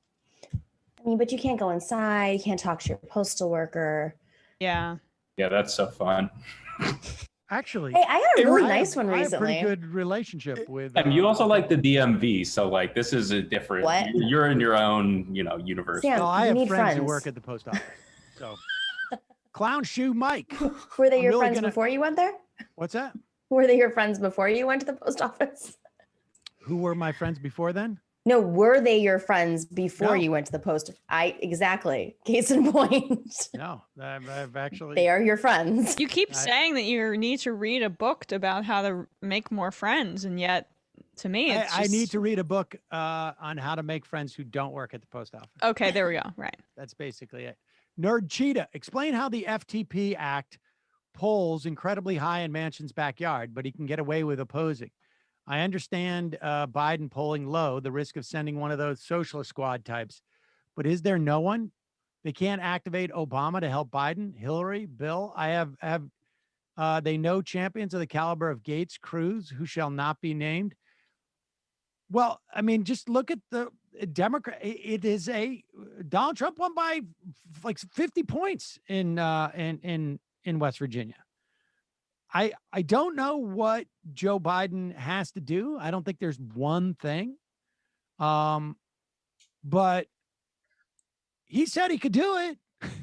And, I mean, that was one of the features of his campaign was like, I'm the guy who can go in and knows how to work the Senate. Well, do it. Now, maybe he is, and we just can't see it. Like I'm increasingly believing that when he called out Sinema and Manchin the other day, he felt that was a carrot for Manchin as much as it read to us like a stick. But I think when Joe Manchin heard Biden say, this guy votes with Republicans more than he votes with Democrats, I think Joe Manchin was like, that's right. And I will clip that for my next campaign ad. No, I mean, we were joking, Nomi, the other day on the show that AOC should come out and say, like, cry and say that Joe Manchin personally ended her socialist agenda, and then maybe we could actually get filibuster reform. Well, I mean, the other thing is, like, there might be a fear that Donald Trump will be running somebody against Manchin and Sinema, and I don't know. I mean, Arizona's a little bit different, but obviously there is a radical Trump component to Arizona, and so maybe that's what I'm just trying to think of, like, what is it that Biden is afraid of? Either he just really doesn't care and he likes having them as his like out, or he's afraid of something bigger, which might be Trump. What do you mean Biden's afraid of Trump?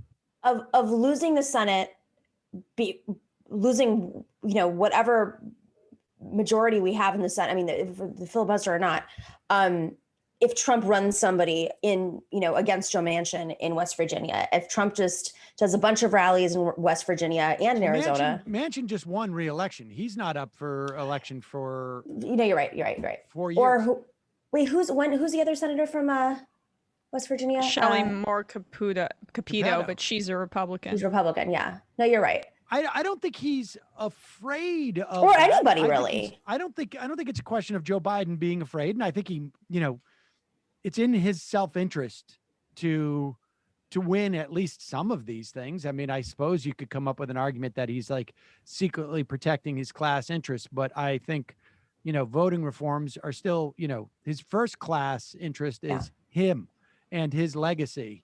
And well, that's why this is so baffling. If that is his first interest. But the point is like, what leverage does he have? I'm not saying he doesn't have any, but I'm like asking like what it is. Like maybe Joe Manchin can be bought out with something. That would be great. But But beyond that, like when you've got a guy who's got a 25% approval rating in your state, if you're Joe Manchin, you're not terribly worried about Joe Biden saying bad things about you. In fact, you welcome it.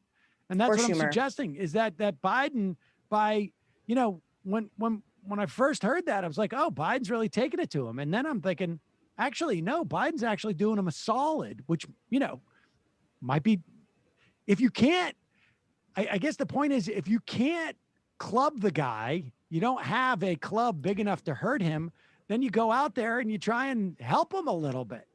I don't know. I mean, is the club saying something publicly, or is the club something that happens in the Senate, some sort of, you know, deal making? I don't know what Joe Manchin wants.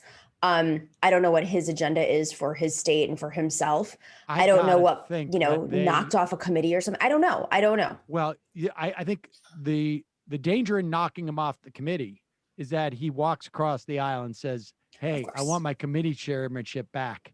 Do I get it with you? And McConnell says, are you kidding? You get 2 committee chairmanships. Yeah. You don't just get, energy. What else do you want, Joe? There's also there's a third option, which is that Biden is ideologically opposed to, I mean, he could be, if say he were a senator, if we're talking about filibuster reform specifically, because I think when Biden went out there and went and named, without naming them, Sinema and Manchin, that was more tailored to infrastructure negotiations as opposed to doing away with the filibuster. Because Biden has not, I think Biden, if he were a senator, would not be one of the senators who was advocating for filibuster reform. I think his obsession and fetishization and commitment to process and the Senate that he has known it would not move him to do so. And so I think that's part of it. Senator, but he's president now. And so yeah. I think, I mean, let me put it this way. And he thinks his legacy is the uniter. I mean, but he's not, I mean, he would have to be completely foolish at this point to not realize like it ain't happening that way. And he could go to Manchin and say, look, you don't want a filibuster reform? How about making a version of reconciliation, but for voting reforms? Mm-hmm. Like, and so we just changed the rules where you need 50 plus 1 for anything that is explicitly about voting or the Voting Rights Act. I mean, you could do that. And maybe that is what he's going to try and do. I mean, if it's conceivable to me that he's afraid on some level of I don't think Joe Biden's afraid of filibuster reform at this point, making it at least harder to filibuster. But it's conceivable he is. But I just think that there's no way he sees it as a winning play for him to get no more legislation passed. Do you think that every senator, Democratic senator, is actually against, except for Manchin and Sinema, is actually against the filibuster? No, I mean, there's been reporting that says that there are at least 10 Democratic senators who have concerns about filibuster reform. My point is, I think he would be, Sam, I think he would be open to filibuster reform, Joe Biden, but he's not going to use the bully pulpit to push for it because his commitment to this process of the Senate and his wiring is too, it's too static at this point. It's too, I don't, first off, those other 8 senators who we don't know, who are not so excited about filibuster reform, if Joe Manchin comes out in favor of it, they expose themselves as being the real problem, then they have more of a problem.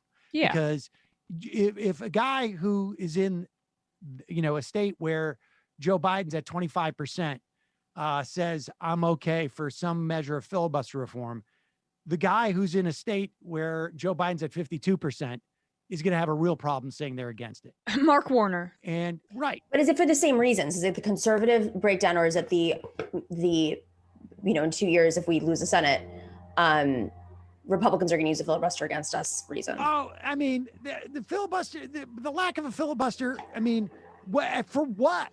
What are Republicans going to pass? I mean, that's the thing. I think everybody's aware of that. And I think look, we can speculate as to what Joe Biden's in his heart or in his mind, but that's just ultimately speculation. That's not, it's informed by reporting.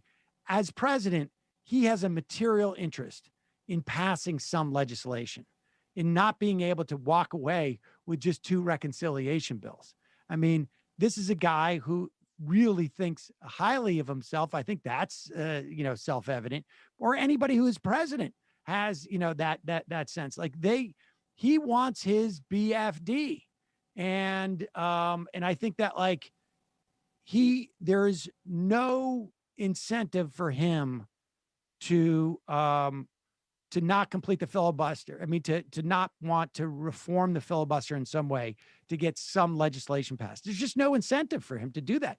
Like he's tried to trot out like, you still got to vote for me. It's not my fault, but that's not a winning message. I mean, it's just not, and he can't believe that it is. So I don't, I think maybe as a senator, he'd be one of those 10, but he'd be under the same pressure as any of those 10 would be if Joe Manchin's there. And as president, his incentive structure is very different because now it's on him. I don't think that he is, has the same sort of like ideological impulses as Barack Obama, to be honest with you. I mean, I think he wants to be, he doesn't see himself as being sort of like the mature one whose job it is to rein in other people. I think he just sees itself as like the safest place for me is to be in the middle of this. I know, but like what substantively is as different? I mean, substantively, then we're just he's not a technocrat. Now we are speculating what's in his head. Well, no, substantively, he passed twice the size of stimulus, and you don't even, and maybe more if you include it, if you contemplate the fact that it's not tax cuts than Obama did when he came in. Substantively, he has spoken, which, I think had material impact, not successful in this instance, but in terms of the labor movement, came out and did specifically what Barack Obama wouldn't do when Obama promised to walk with his soft shoes. The other day, he also came out and specifically said that wages rising is important. And that is a huge break from, look, I don't want people to think that I'm, praising Joe Biden. I'm comparing him to Barack Obama, who I think was even more problematic. But this is an important point, though. There's an illusion that Barack Obama is a more quote unquote progressive, woke neoliberal than Joe Biden. But the reality is he was more technocratic. He was more aligned with the gig workers. Everybody from his administration went to go like represent the gig worker movement. They had full on assault against labor. Joe Biden actually doesn't have that legacy. Like he has some other neoliberal tendencies, but in much of his legacy, there's still this, his foreign policy was different. There's multiple aspects of Joe Biden. I'm not defending him. He's absolutely still neoliberal, but there are like shades of this. I think I'm being misunderstood though. Hold on. Like I'm talking about substantively when we're talking about filibuster reform and infrastructure. That's where I don't see a difference between being that elitist, like, I'm going to surround myself with every Uber executive and Harvard graduate, Harvard Law Review person, which was a really like, there was a schism between the Biden people and the Obama people on that, because Biden was not, I think a lot of times he felt talked down to or whatever the case is. But when we're talking narrowly about these negotiations, I don't necessarily know if there is a substantive difference after, yes, infrastructure was better. He was better on labor, but okay, the first 100 days are over and now we're in reality. And I don't see that big of a difference. I think we're going to get in the outcome. I think we're going to get at least $1 trillion infrastructure bill through reconciliation. I think that is, he is dealing with Capetto, but she came out today or yesterday and basically said, like, I don't think this is going to happen. He's just, this is far more performative, I think, than Obama's. I think he genuinely was like, I'm going to be able to do this. I'm the guy who can do it. And Biden, I think, I really do ultimately think it's just a question of personnel. And I think there was a very different type of Obama appointee than in Biden's administration. I mean, I think, the difference between Ron Klain and Rahm Emanuel, I think, is really is yes. And I'm not saying that Ron Klain is some type of DSA member, but Ron Klain to Rahm Emanuel, I think, gives you a pretty good sense of the difference, and we got to check in 45 days and see what the deal is with the infrastructure bill. But I am pretty confident that there's going to be, at the very least, $1 trillion infrastructure bill at this point. It really, I think Biden has been negotiating against himself, but he started at 2.3. $1 trillion over 10 years. Yeah.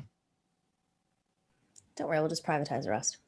Yeah. I mean, I'm not saying it's great, but it's better than what Obama I know, but we're giving Biden credit for the party orthodoxy being moved by, which is where he places himself. And if Obama were president in this current day, I'm not exactly sure it would be different given the way the party has shifted due to the pressure by the progressive wing and Bernie Sanders and et cetera. I suppose, but yeah, I mean, yes, it's apples, oranges, and yes, but Biden is the type of guy who is going to be more responsive, it seems to me, to where the party is. I mean, look at Obama today coming out saying the exact same words he said 12 years ago. But we just made the point that Biden says the same stuff. We just made the point that Biden says the same stuff. Biden said it a year ago. He did. And we're going to find out in the next 45 days if he genuinely believes it. We're going to find out. But Barack Obama, who has no stakes in this, is coming out and saying the exact same thing. The exact same thing. Do you think there's so much tension, though, in terms of how the Biden administration, I think this is not an undercurrent. I think this is a real thing, whether or not it's being discussed overtly or not, of pushing up against the Obama legacy in the Biden administration. I mean, so much of the stuff that has to be amended, fixed, are, people who ideologies that need to be cleansed from the Democratic Party or from the Democratic presidency are signature points and results or lack of achievements, mistakes of the Obama era. So it's how do you navigate that? And I mean, case in point would be the Guatemala with Kamala Harris. I was just going to say, let's play this clip. I mean, this is talk about I just don't know how I don't know how you can reconcile this. Give me a break. Here is Kamala Harris in Guatemala. She was in Guatemala. She had just met with I believe she had just met with the president. And he's very Trumpian, by the way. Yeah. Well, I mean, it's also Obamian. Frankly, they did the same thing. He is. No, the other he's president. But this policy of trying to sort of convince people don't come. I mean, it is. Well, let's listen to it.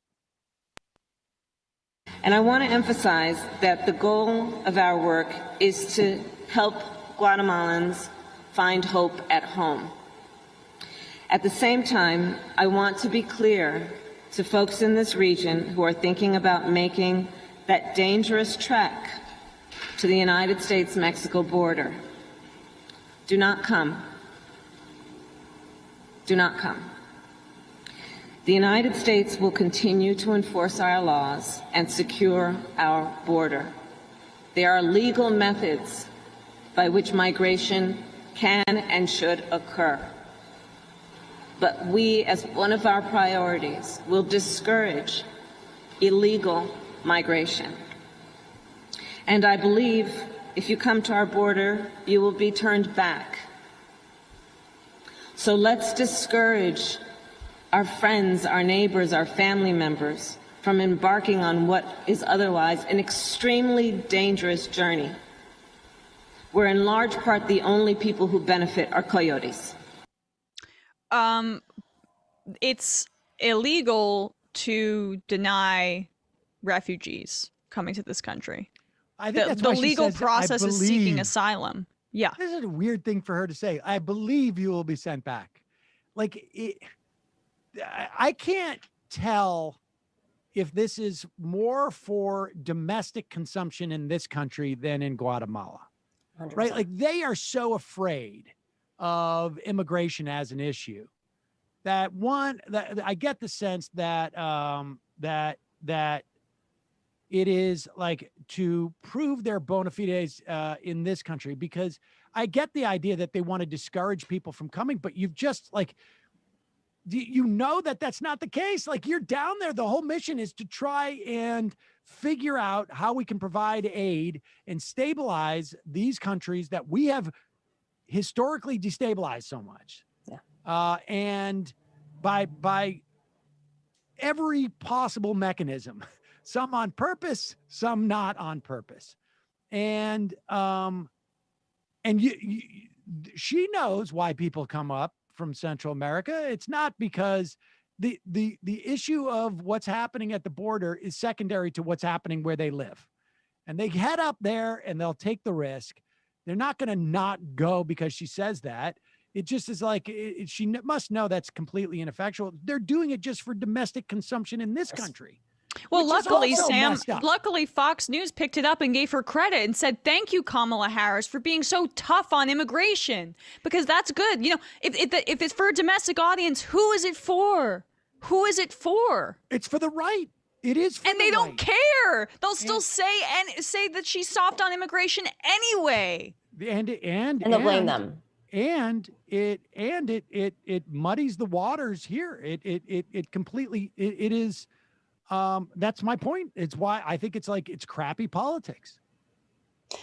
You know, I was there, whatever it was, 6 weeks ago in Guatemala, and I met this guy. I don't know if I talked about this on the show before, but I met a guy who actually went to the border. He was a guide for me on a hike, and he just started talking to me about his experience leaving Guatemala. He has a few kids, and literally every step of the way, all of the things that happened to him along the way with the coyotes, with the different centers he was being held in different parts of Mexico, the truck that he was like hiding under, how they caught him, how they put him in a room stuffed with like, I think it was like 500 other people in a very small room, the air conditioning, every little step of the way, things that we don't even know. Like, they put him in a workers camp for a week and paid him $1 a day because legally the US government is supposed to provide money so they can get back home. And how did they give him the money? So he had to be a farm worker before they could give him the money, put him on a plane, and send him back to Guatemala City so he could have $7 to go from Guatemala City 5.5 hours away to his town. So what I want to know on her fact-finding mission is this. There are some things that she could do and the administration could do if you want to play this game of like, don't come to the border. How about getting rid of the workers' camps at the border? How about, you know, it's not just ending the private prisons at the border. How about shutting down half of those private prisons and putting up, you know, instead of detention centers, having some sort of relocation center? Like, if you're going to play this part and be anti-Trumpian, what is your incremental approach? That's what I want to know, because he told me, as most people who've done the migration to the border, that he was completely unaware. And if he had known, he wouldn't have come, even though the circumstances were so dire. So nothing she said is going to penetrate into Central America. Nothing that she says. And yes, the coyotes make a lot of money, but let's be real. I mean, we understand the systemic issues here at play and who's to gain. I just don't understand why they can't come out with some sort of like incremental path of getting out of this situation. I think it's just like another one of those issues that they're like, we're going to try and see if we can avoid this. Like, you know, we're just gonna play a completely defensive game. Well, I mean, just really quickly, I'm sorry. Biden, like, of course, throws this onto Kamala Harris because the VP gets the scut job. And so since she's getting, you know, she'll get criticized from the right, no matter what she says, no matter if she like repeats Jeff Sessions' talking points word for word. And then Lester Holt interviewed her. It was either this morning or last night. And he was like, have you even been to the border? Have you, like, so even if this is performative for the Beltway media, they're not even going to stop not criticizing her because they'll take it and filter it from Fox News and make it more respectable, and then they will criticize her on it anyway. So like, this is for zero people, even if they're not naive in the way that I alluded to earlier, and this isn't for Fox News and the right wing and whatever to appease them. If it's for the Beltway media, which is the only other option, that still makes no sense. Yeah, so I watched that and I just thought she's completely inequipped for crises moments like this. And I'm not saying it came from her, but it was like heartless. It was completely like, I don't understand how you could echo Trump's talking points 4 months later after you were at the border saying it was inhumane, just last year. It just seemed like political. I'm like, she's not experienced. I don't mean to say it any other way, but I was like, and I don't want this to be gendered, but the reality is like, how is this? Well, she's how not is this freelancing, happening? But I mean, come on, she's not freelancing. She's not out No, there. I know. I saying mean, but that's the administration. How stupid are you? Yeah, it's the administration. The stupidest thing. They wrote that for her. She's not freelancing. But she can push back and say, listen, let me give up with some sort of solution. Well, I just presented an incremental approach that, like, I came up with that. Theirs is to echo Trump's thinking about 2024. Exactly. And that's not going to be good for it. I agree. It sounded weak. It sounded like they didn't know what they were doing. It sounded like she was reading a screen card and she's like, what country am I in right now? I'm on the world tour. Guatemala. Okay, thanks. Very reminiscent to me is to their Israel-Palestine policy, which is like, we were hoping nobody would notice that we were in the White House during these crises, and we just thought we could let it slide. Calling from a 509 area code. Who's this? Where are you calling from? Hey, this is Ronald Reagan. Very fortuitous. We were just talking about immigration things. Yeah, that clip really has me pretty fired up. On the one hand, it's not totally surprising. I don't want people to think I'm naive. But we would never say that about you, Ronald Reagan. Never. Thank you. You could also just not say that, first of all. Just don't say it. Like Emma was saying, there's no real benefit, and all you're doing is discouraging and alienating your base. I mean, I'm thinking about all the volunteers, the young Latino and Hispanic people in Arizona who work their asses off to get them elected. And it also made me think about some of my clients who are Guatemalan who've been granted asylum. Like they didn't just get here, they won their cases. And now they, after the last 4 years of being otherized, they hear the vice president conflate their journey with border security and tell people like them not to come, as if what happened to them is some sort of mistake, right? I mean, imagine making this journey and coming here and being humiliated in front of a judge, retelling the worst things that have ever happened to you, being granted legal status, and then having the vice president say in very serious tones, don't come here because we care about border security and criminals at the border or whatever. They've heard enough of that rhetoric, and she didn't have to go down either and espouse the virtues of asylum law. I mean, it would be nice. She could have just not said anything. Right. It's just so frustrating. Right. Well, and it's we've been sitting here talking about it for an extended period of time. Can't even figure out what the political benefit of it. Here, like there's no constituency that it's going to make a difference with. I guess it's just like maybe their perception of like, this is the responsible thing to do for the, at least blankety blank will think so. And I don't know who the blankety blank is. Yeah, no, I mean, it's after 8 years of sort of buying into this idea that, Obama secretly wants immigration reform, and he only has to act tough to curry favor, with the right or whatever. If something passed. Point, like I'm inclined to think this is just their position. Like she really cares about border security and being tough on the border, and you know, at a certain point, you can't keep giving them the benefit of the doubt that, oh, she secretly believes some other thing. Well, oh yeah, no, I agree. You know, but like you say, you know, and but like you say, even if if it was her agenda to keep people away from the border, that also is not going to work. Like it's not effective right. by any measure. That's the point that's so baffling about it. I mean, it's one thing to say like, okay, she doesn't want immigration to come. She doesn't want there to be any immigration. All right, well, saying, I believe that you're going to be sent back, it's just not going to do it. Like, what's going to do it is, right.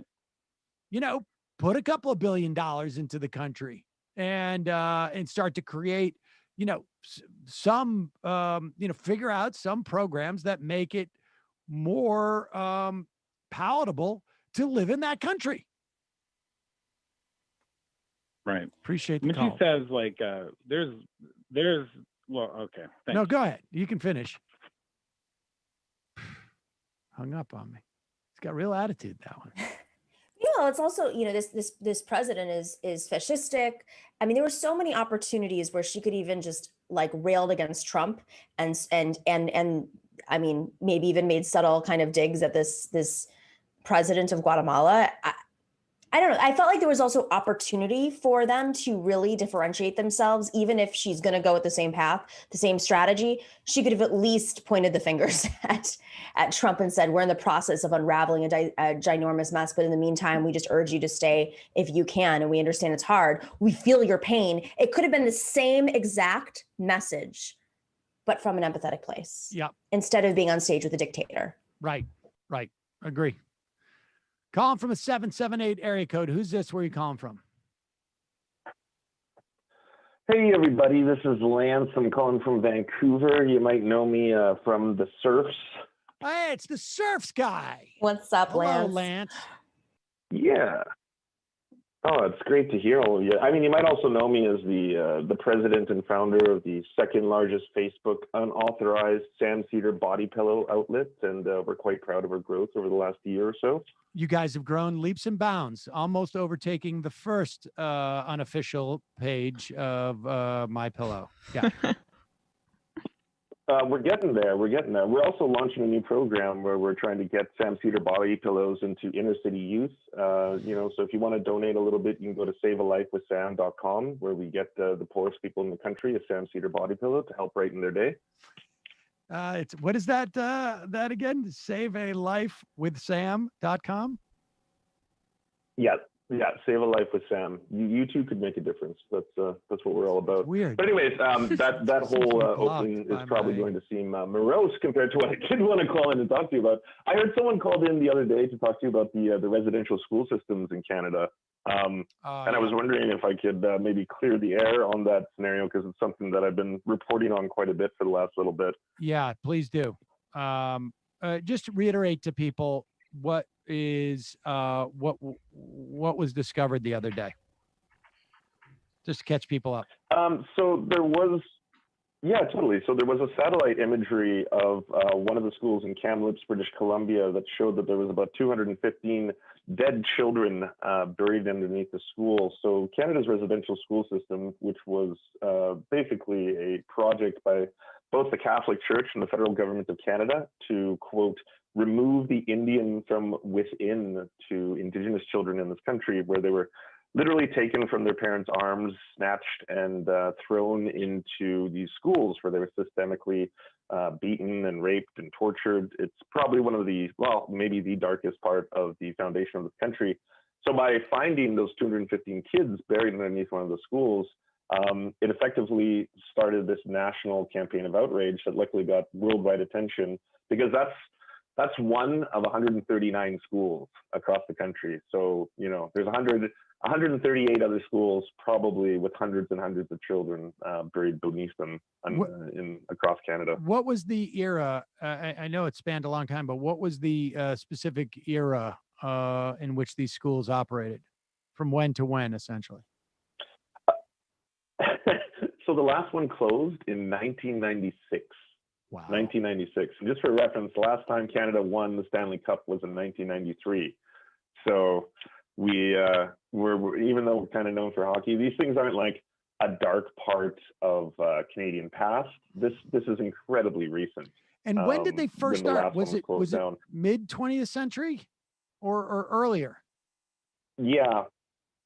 Well, I mean, the first one started, I believe, in like 1889, around there, when John A. Macdonald, the first prime minister and genocidal maniac of Canada, started the program. And they really increased in the 60s in what was known as the 60s scoop, where the federal government effectively took them over and dramatically increased the amount of children that had to be forcibly enrolled in these programs. And so what seems to be happening in retrospect? Is there a movement to return native lands to indigenous folks? I mean, what where does it go from here? Yeah, so I'm sure you've heard of the land back movement. I think, unfortunately, in leftist circles, it really gets conflated with some kind of I don't know, ethno-nationalist idea where it's like, go back to Europe, you colonizers or something. It actually has nothing to do with that. There was a number of treaties signed between Indigenous communities and the Canadian government that promised them autonomy and to have sovereign control over their own nation states. And those treaties were never honored by, obviously, the people on the other end who'd been signing them. And in exchange, there would be obviously, a free passage of goods and services and safety and stuff like that, and helping with the fur trade. So the modern version of the movement is basically, a lot of it is taking place in the courts, in the Supreme Court of Canada, to try and battle to win back autonomy over the land that was originally promised to them. And it's working, which is the only piece of good news in the story, is that there is a very successful land back movement in this country. And it has nothing to do with them wanting to kick people out. I mean, the country is monstrous. I'm sure anyone who's looked at a globe can see that. It's a lot more about, please stop genociding us, because it is an ongoing problem, is the most important part of all this. Like, as of a couple of weeks ago, it was discovered that young Indigenous women, girls in BC, as young as 10, are getting IUDs forcibly inserted into them. In 2008 in Saskatchewan, there was a class action lawsuit by hundreds of Indigenous women who said they had forced sterilization at the hands of the provincial government. So it's not as if this is stopped, which is why it's of such concern. Right. Where's a good resource that people can find more information about this, Lance? I mean, obviously the surfs, you could watch your show, but where else? Wow, I think that tops my shameless plugs that I've ever had. I would genuinely visit a lot of Indigenous content producers. There's a lot of independent ones who are actually starting to pop up as like Twitch streamers, like Lost You, for example, is really good. Or on YouTube, Twin Rabbits is making a lot of very good videos on these topics. But more than anything, if anyone wants to buy orange shirts, because that's kind of like the color from remembrance of the 215 kids who were just discovered, make sure you buy them from Indigenous retailers. That's the biggest thing, because there's a lot of people just popping up now trying to sell as many products related to this as they can, which is kind of like capitalizing on the Holocaust in a lot of ways. So it's pretty weird. But if you want to get one, just Google, make sure that the producers of it happen to be Indigenous, because then the money goes directly towards relief efforts and stuff like that. Lance, appreciate the call. Appreciate you having me. Have a wonderful day, all of you. You too. You too. Bye, Lance. Comrade Daniel, big ups to Lance from the Surfs. Thanks for covering this, Majority Report family. KS Stat Nate, I don't know. Yesterday, Sam said Joe Manchin shot the cap and trade bill with an AR-15, but it was a bolt action rifle. My mistake. It was years ago. It was probably 8 years ago. So I didn't recall what the weapon was. But I knew it wasn't a handgun. Let's put it that way. That's odd, because you're such a gun aficionado and collector. I mean, I've shot several different guns in my day. in various days.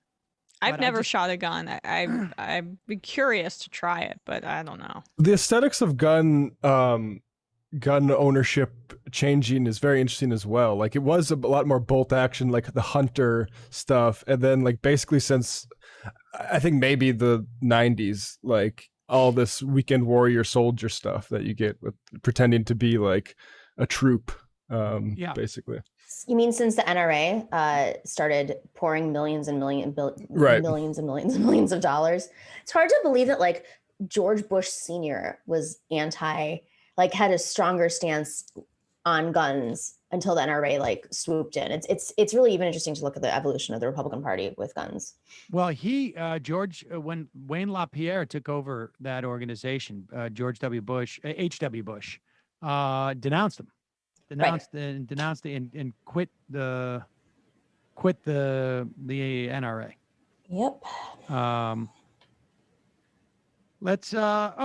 Since we're talking about immigration, let's check in with our local white nationalist, the guy who's a little bit concerned about the dilution. Do you remember that clip that we saw of I don't know who it was questioning the author of the Texas election bills to suppress the vote. And he was being questioned on his phrase of the purity of the vote, which it turns out was a euphemism, maybe not at the time even a euphemism, for making sure that, only white people voted. Because there was a sense by these racists that if you expand voters, if you do that, you're making the vote impure. Here is Tucker Carlson updating that and being a little bit more euphemistic because he's on TV.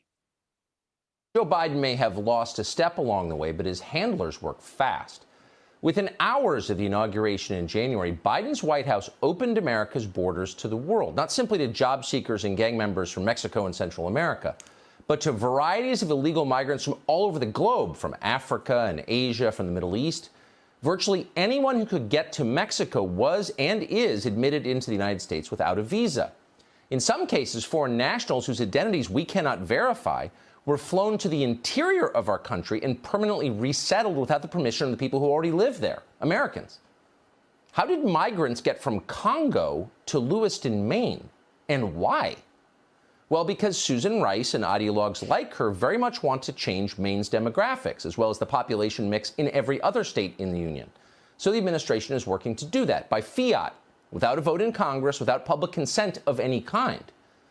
By definition, this is the most radical possible attack on the core premise of democracy, which is that citizens get to run their own countries. Not foreigners, citizens. The leaders of the Democratic Party, though, no longer believe in democracy as constituted, and they definitely don't plan to lose another election. So as the rest of us go about our lives, they're importing huge numbers of new voters into the United States. When you say this out loud, they become absolutely hysterical and call you names. But they do that only because it's so obviously true. Unfortunately for Susan Rice, this is one change to the country that's pretty hard to hide. If you live within 100 miles of the Mexican border, for example, you watch it happen in real time. On the border, the rule of law has been suspended. The American system of order and decency and fairness is being mocked and destroyed by the very people in charge of sustaining it. You don't have to be a conservative Republican to be deeply offended by what's going on. Last November in Texas, many thousands of lifelong Democrats with Mexican last names voted for Donald Trump. Why? Because they knew perfectly well what the left planned to do to the border. And they were right. They're patriotic Americans. They didn't want to see their country destroyed. Yeah, I mean, I'm just curious, and maybe you guys can help me unpack this. It's interesting how he cited the Middle East, Africa, and Asia as the places where we have to be quite concerned. So, how are they coming in? I mean, they used to be caravans. So I'm very curious, especially during COVID, where there's some secret plane operation where thousands and thousands of migrants from these very ethnic-y places just started coming in through the borders of Canada to Maine. What? I mean, they're asylum seekers. That's what it is. Well, I think they did bring in some asylum seekers from Maine, and from Africa and send them to Maine. But the fact is that you can't vote if you are an asylum seeking. You've been granted asylum as a refugee. You can't vote until you are a citizen. You can't just come here and vote. And the idea that they would necessarily vote for Democrats is in and of itself a racist assumption, isn't it? I mean, there's nothing, his complaint that this is somehow an assault on well, let's put it this way. Is it when Donald Trump kicked people from the temporary protected status out, or when Donald Trump pushed asylum seekers and wouldn't allow them to come in, under the law, they are allowed to go through a process to remain in Mexico, all done by fiat. Can someone pull up the tape of Tucker Carlson complaining about the idea that the president would have done something by fiat regarding immigration at that point? That the American people didn't have their say as to the inability of asylum seekers to abide by the law in this country, which is they walk across the border, they say they're looking for asylum, and then they get put through a process in which that asylum is adjudicated. No, because Tucker Carlson doesn't give a shit about that. Let's be honest. It is Tucker Carlson is trying to tell his audience that black and brown people are coming to this country and they will not replace you if Tucker has anything to say about it. Well, don't you see though the scary people from Africa and the Middle East and Asia, the three places he mentioned, nowhere in the white areas. I'm just trying to emphasize that because it's super deliberate. They'll be beholden to the Democrats for smuggling them into the country for their own electoral purposes, and then they will do as they're told. It's a part of kind of the ransom, Sam. Don't you get that? Right, of course. It's time for payback, guys. It's a transaction. All while voting reforms are being discussed. Yeah. Yes. I mean, and it's funny too. It's such, I just thought about this aspect of the projection. They see the vote as transactional because for Republican politicians, their votes are essentially transactional. We give you this money and you do our bidding. And it must work the same way with Democrats and those dirty immigrants that we're so fearful of. The other thing is, I wonder if this is like a weird flex to get Susan Collins to move a little bit more right, picking Maine. Well, he also has a place up in Maine. Yes. Oh, okay. He lives in Maine. He could be up there right now for all we know. I mean, he's got a studio. He bought a like an old gas station or something like that. Built a studio, not to be confused with his the situation in Florida where he's dining with Donald Trump. He's not an elitist, incidentally. And George W. Bush. East Coast elitist, man. Bush, yeah. And George W. Bush. He's anti-war, Tucker Carlson, right? He's the new brand of anti-war conservative as he hangs out with war criminals. Can't believe he can't go to West Virginia. Man. Now, let's just turn. We were talking about we were talking to Henry Farrell today about the threats to democracy in this country. A lot of people say like, oh, it's impossible to imagine a lawmaker would have in any way helped the people on January 6th storm the Capitol with their planning in any way. Hard to imagine, though it was reported in the Senate report that the Capitol Police had awareness of this at least 2 weeks out. So the planning was out there for several weeks. And if the Capitol Police had this information, you'd think maybe the White House might have this information. Like, that's the question, right? Like, if the Capitol... Wait. You're assuming that the White House didn't incite this. Well, but... So that the Capitol Police... I think it's a reverse order. Part of the evidence that they had some awareness and at the very least no problem with it, never mind, inciting it, it's very hard to believe that the Capitol Police were aware of this 2 weeks beforehand, and that was not communicated to the White House. And someone might have suggested, hey, that rally you have planned coincidentally for that day, maybe that's not a good idea. I mean, that's the communication that we need to know about, right? And I'm of that. I think just minor. I think I actually do think it was coordinated through Trump's team. I do too. But my point is, what is the evidence of that? The evidence is if the Capitol Police informed the White House and the White House did absolutely nothing about it. In fact, if the White House did the opposite with that knowledge, that is evidence, at least on some level, that they were probably involved in the coordination. I suspect that they were too. Or that's why they didn't inform the White House. Supposedly.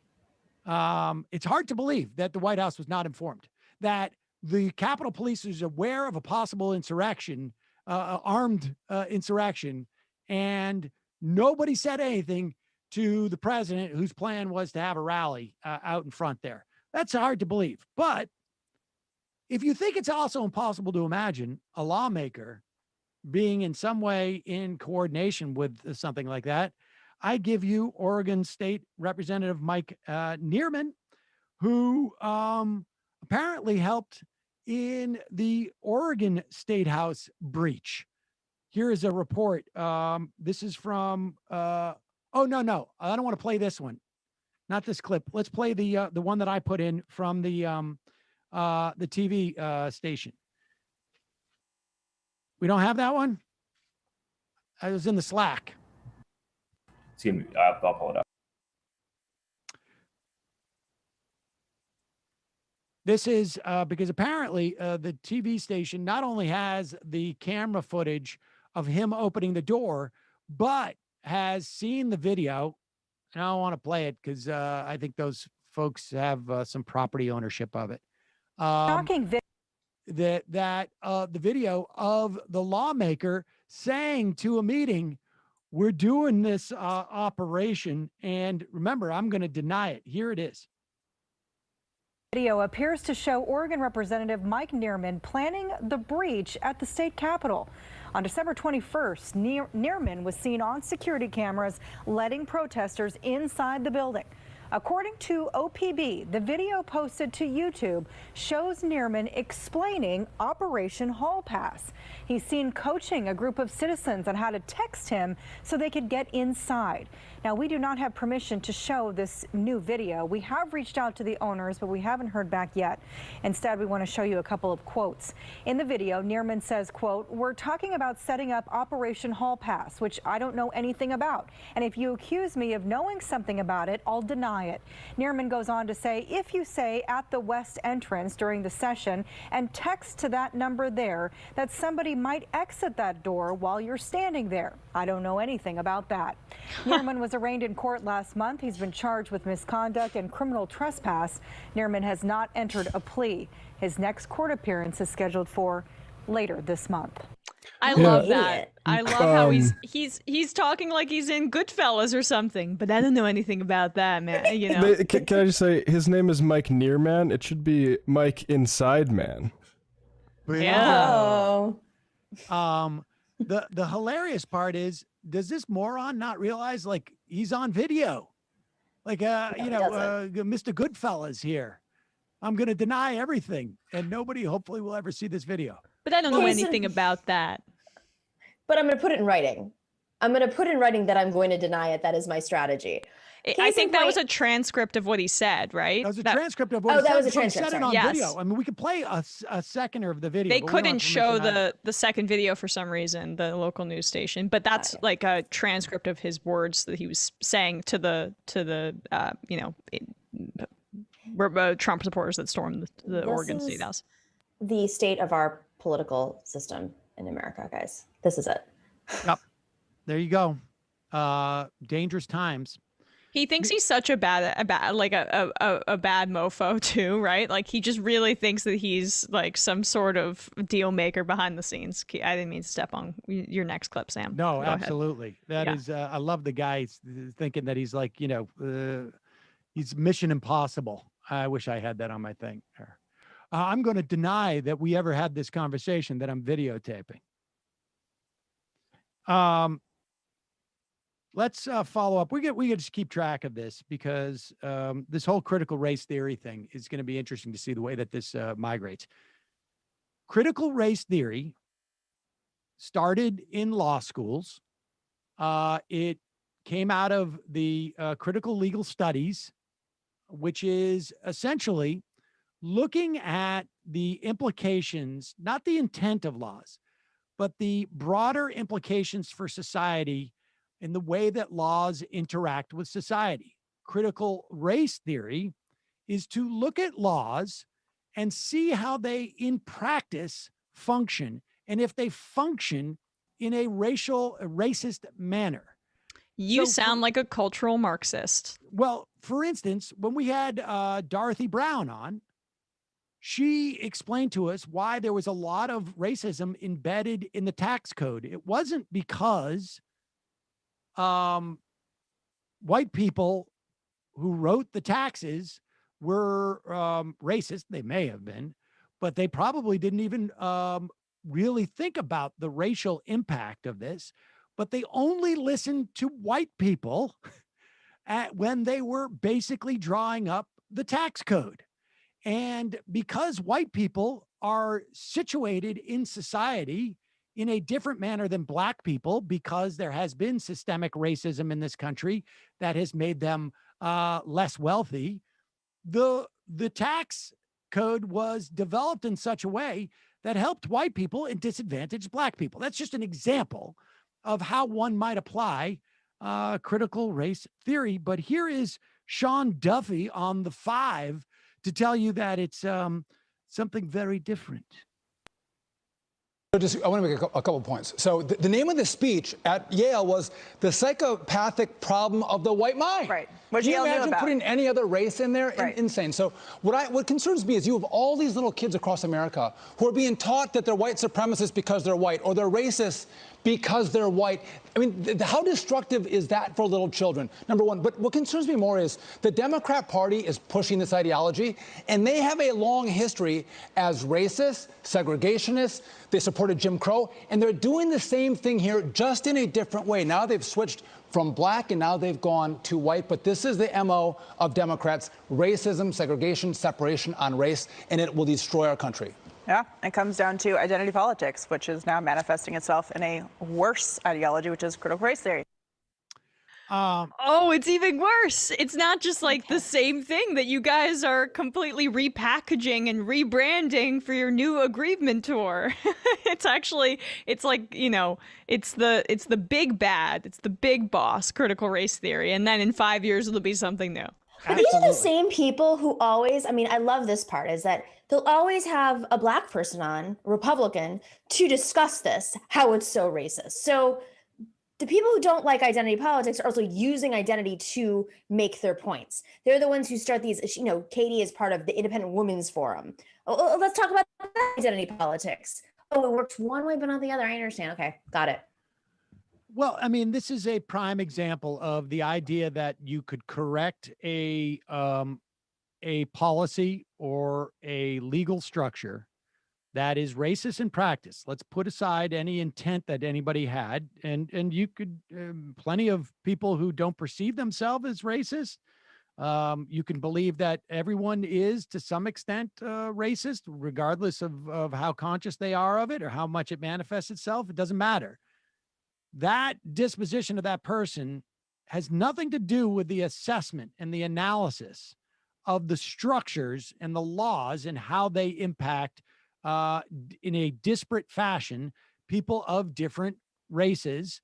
And the idea that that might be even addressed or noticed or examined or discussed becomes a Jim Crow situation for white people, even though there is no material detriment to white people. Nobody is saying that white people only get 2/3 of a vote. Nobody is saying that white people are subjected to a tax structure that is disadvantaged, that is specifically disadvantageous to them. Nobody's saying any of this, but it is, again, just white aggrievement politics. And this new critical race theory has been around for decades. Decades. It was in law school when I was in law school, and it's been decades. But what's old, I guess, is new again if you can monetize it. All right, let's take one more phone call, and then I'll do some IMs, and we got to get out of here. Calling from an 818 area code. Who's this? Where are you calling from?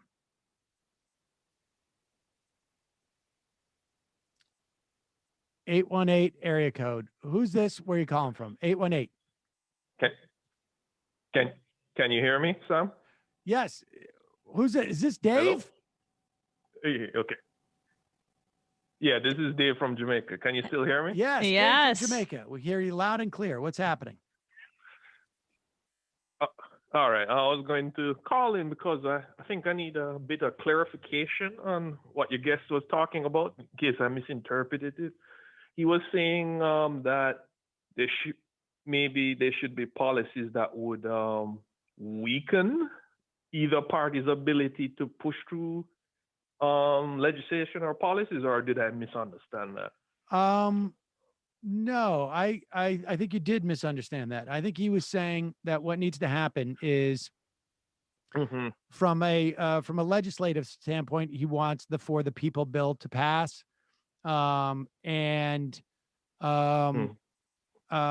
think he I mean, I think that was the sort of the primary argument from a legislative perspective, but he also feels like we need to be more careful with allowing corporations to determine, speech, and we need government oversight of the mechanism in which they sort of determine that speech, et cetera, et cetera.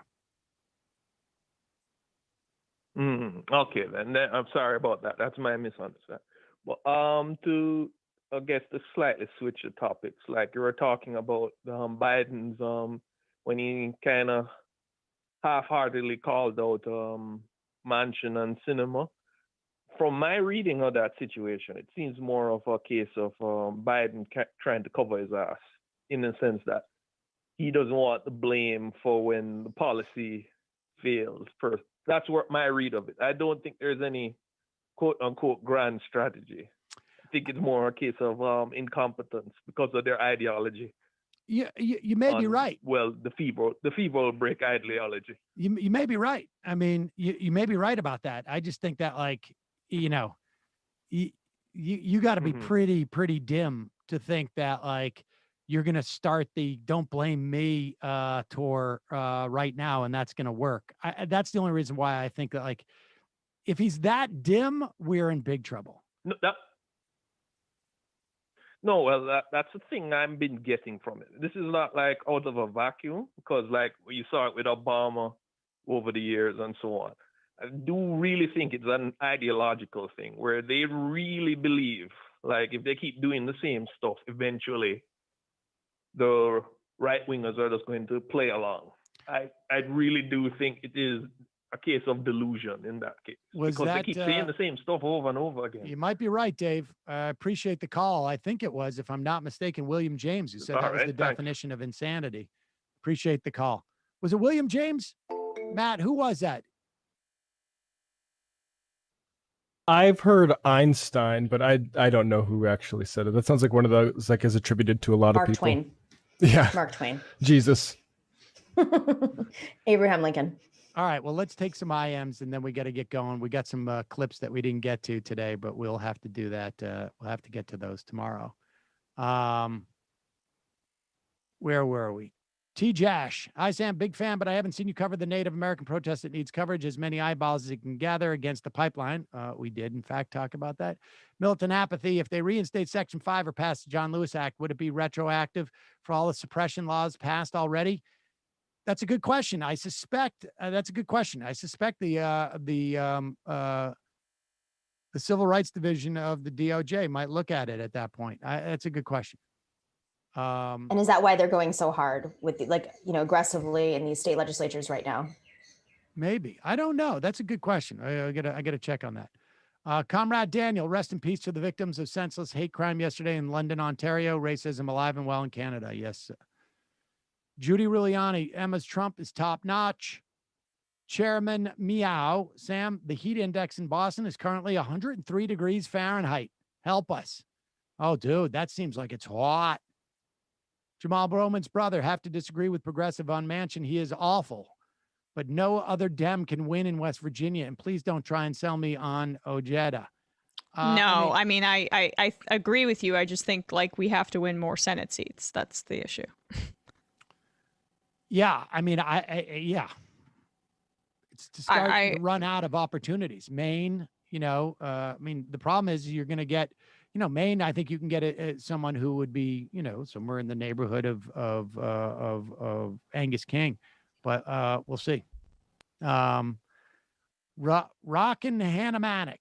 Sam, I IM'd a couple of weeks ago asking for advice to impress ladies, and you suggested magic. I tried. The only thing I could make disappear was my chance of finding love. Nomiki and Emma, any advice on finding cool leftist women? Help me. I don't know. I don't really. I think they're everywhere, but who are you? I think it's about you. Who are you? How do you respect women? Right. I think it's going out. I don't know where to begin. This whole like leftist media space, I would imagine it's hard to find someone in this area. I'm really surprised the magic didn't work. I find like the old, oh, what's that in your ear? Oh, it's a quarter trick to be very effective. So yes, women love when you just touch their ear when you first meet them. Well, no, I would never do that on the first date. You have $1 billion. I would never try that trick on the first date. No.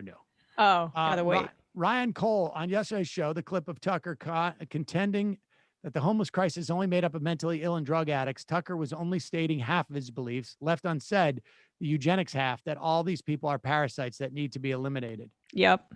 Tranche warfare. If the podcast awards is now named after the Majority Report, in a certain sense, it means that Majority Report wins every year. Yeah. That's a good point. The in perpetuity winning Majority Report. Maddie Light. There's a lot of right-wing podcasters, commenters, whatever, that are gleeful of Manchin becoming a Republican, honestly begging him to flip. They just want him on their side. They're paying attention to what he's doing. I'm not surprised. Sticky. Sam, smoke a joint and listen to Tame Impala. All right. Sam, you have probably better music taste than me. Hey, you would like Tame Impala. Nah, that's an Elon Musk band. No. Is it? Wow, really? I didn't know that. But we used to play Tame Impala before interviews all the time on this show. Really? I'm a Tame Impala guy. I think they're like a crypto band. There was a guy who I had a landlord once who was like a futurist Elon Musk worshiper who loved Tame Impala. Oh, but nothing about the lead guy. I would be upset by that. No. I have friends that like are really into music and say Tame Impala is a really excellent band. So I don't know. The music's good. I'm just worried about if they're Bitcoin bros, but I haven't heard anything yet. Speaking of music, Avilan Gracias.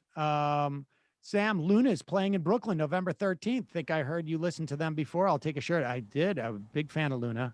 Nice. Big fan of Galaxy 500 too.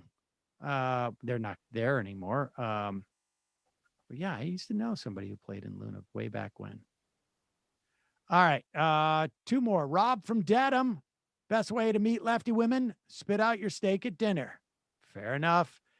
And the final IM of the day. Sex in the City. There we go. Yeah. Obviously, I understood that one. A Square. Agree, Emma. What's going on? What's going on so many levels is toxic, scary, and also depressing. Yesterday saw Anna Jacobin show covering the housing and rental crisis and how many school districts buses pick up kids from these extended stays in practically abandoned motels. I have to also add that the voices on the TV, the little I watch these days, are sadly lacking focus, failing to prioritize pushing the Dems to nuke the filibuster. Period. End of story. There's no more pretense that the Senate is a full stop undemocratic institution as presently configured, and no legislation by and for the people will pass. All right, folks. Well said. Check out Nomi's show starting in just less than 30 minutes. Nomi, Emma, Matt, Brendan, great job today. Yeah. See you folks tomorrow. It might take all the strength I got to get to where I want, but I know somehow I'm gonna get there. I wasn't looking when I just got caught between the truth and the light bar, but finding out won't make me feel any better. Yeah, I know the clock is ticking, but the meds are gonna kick in.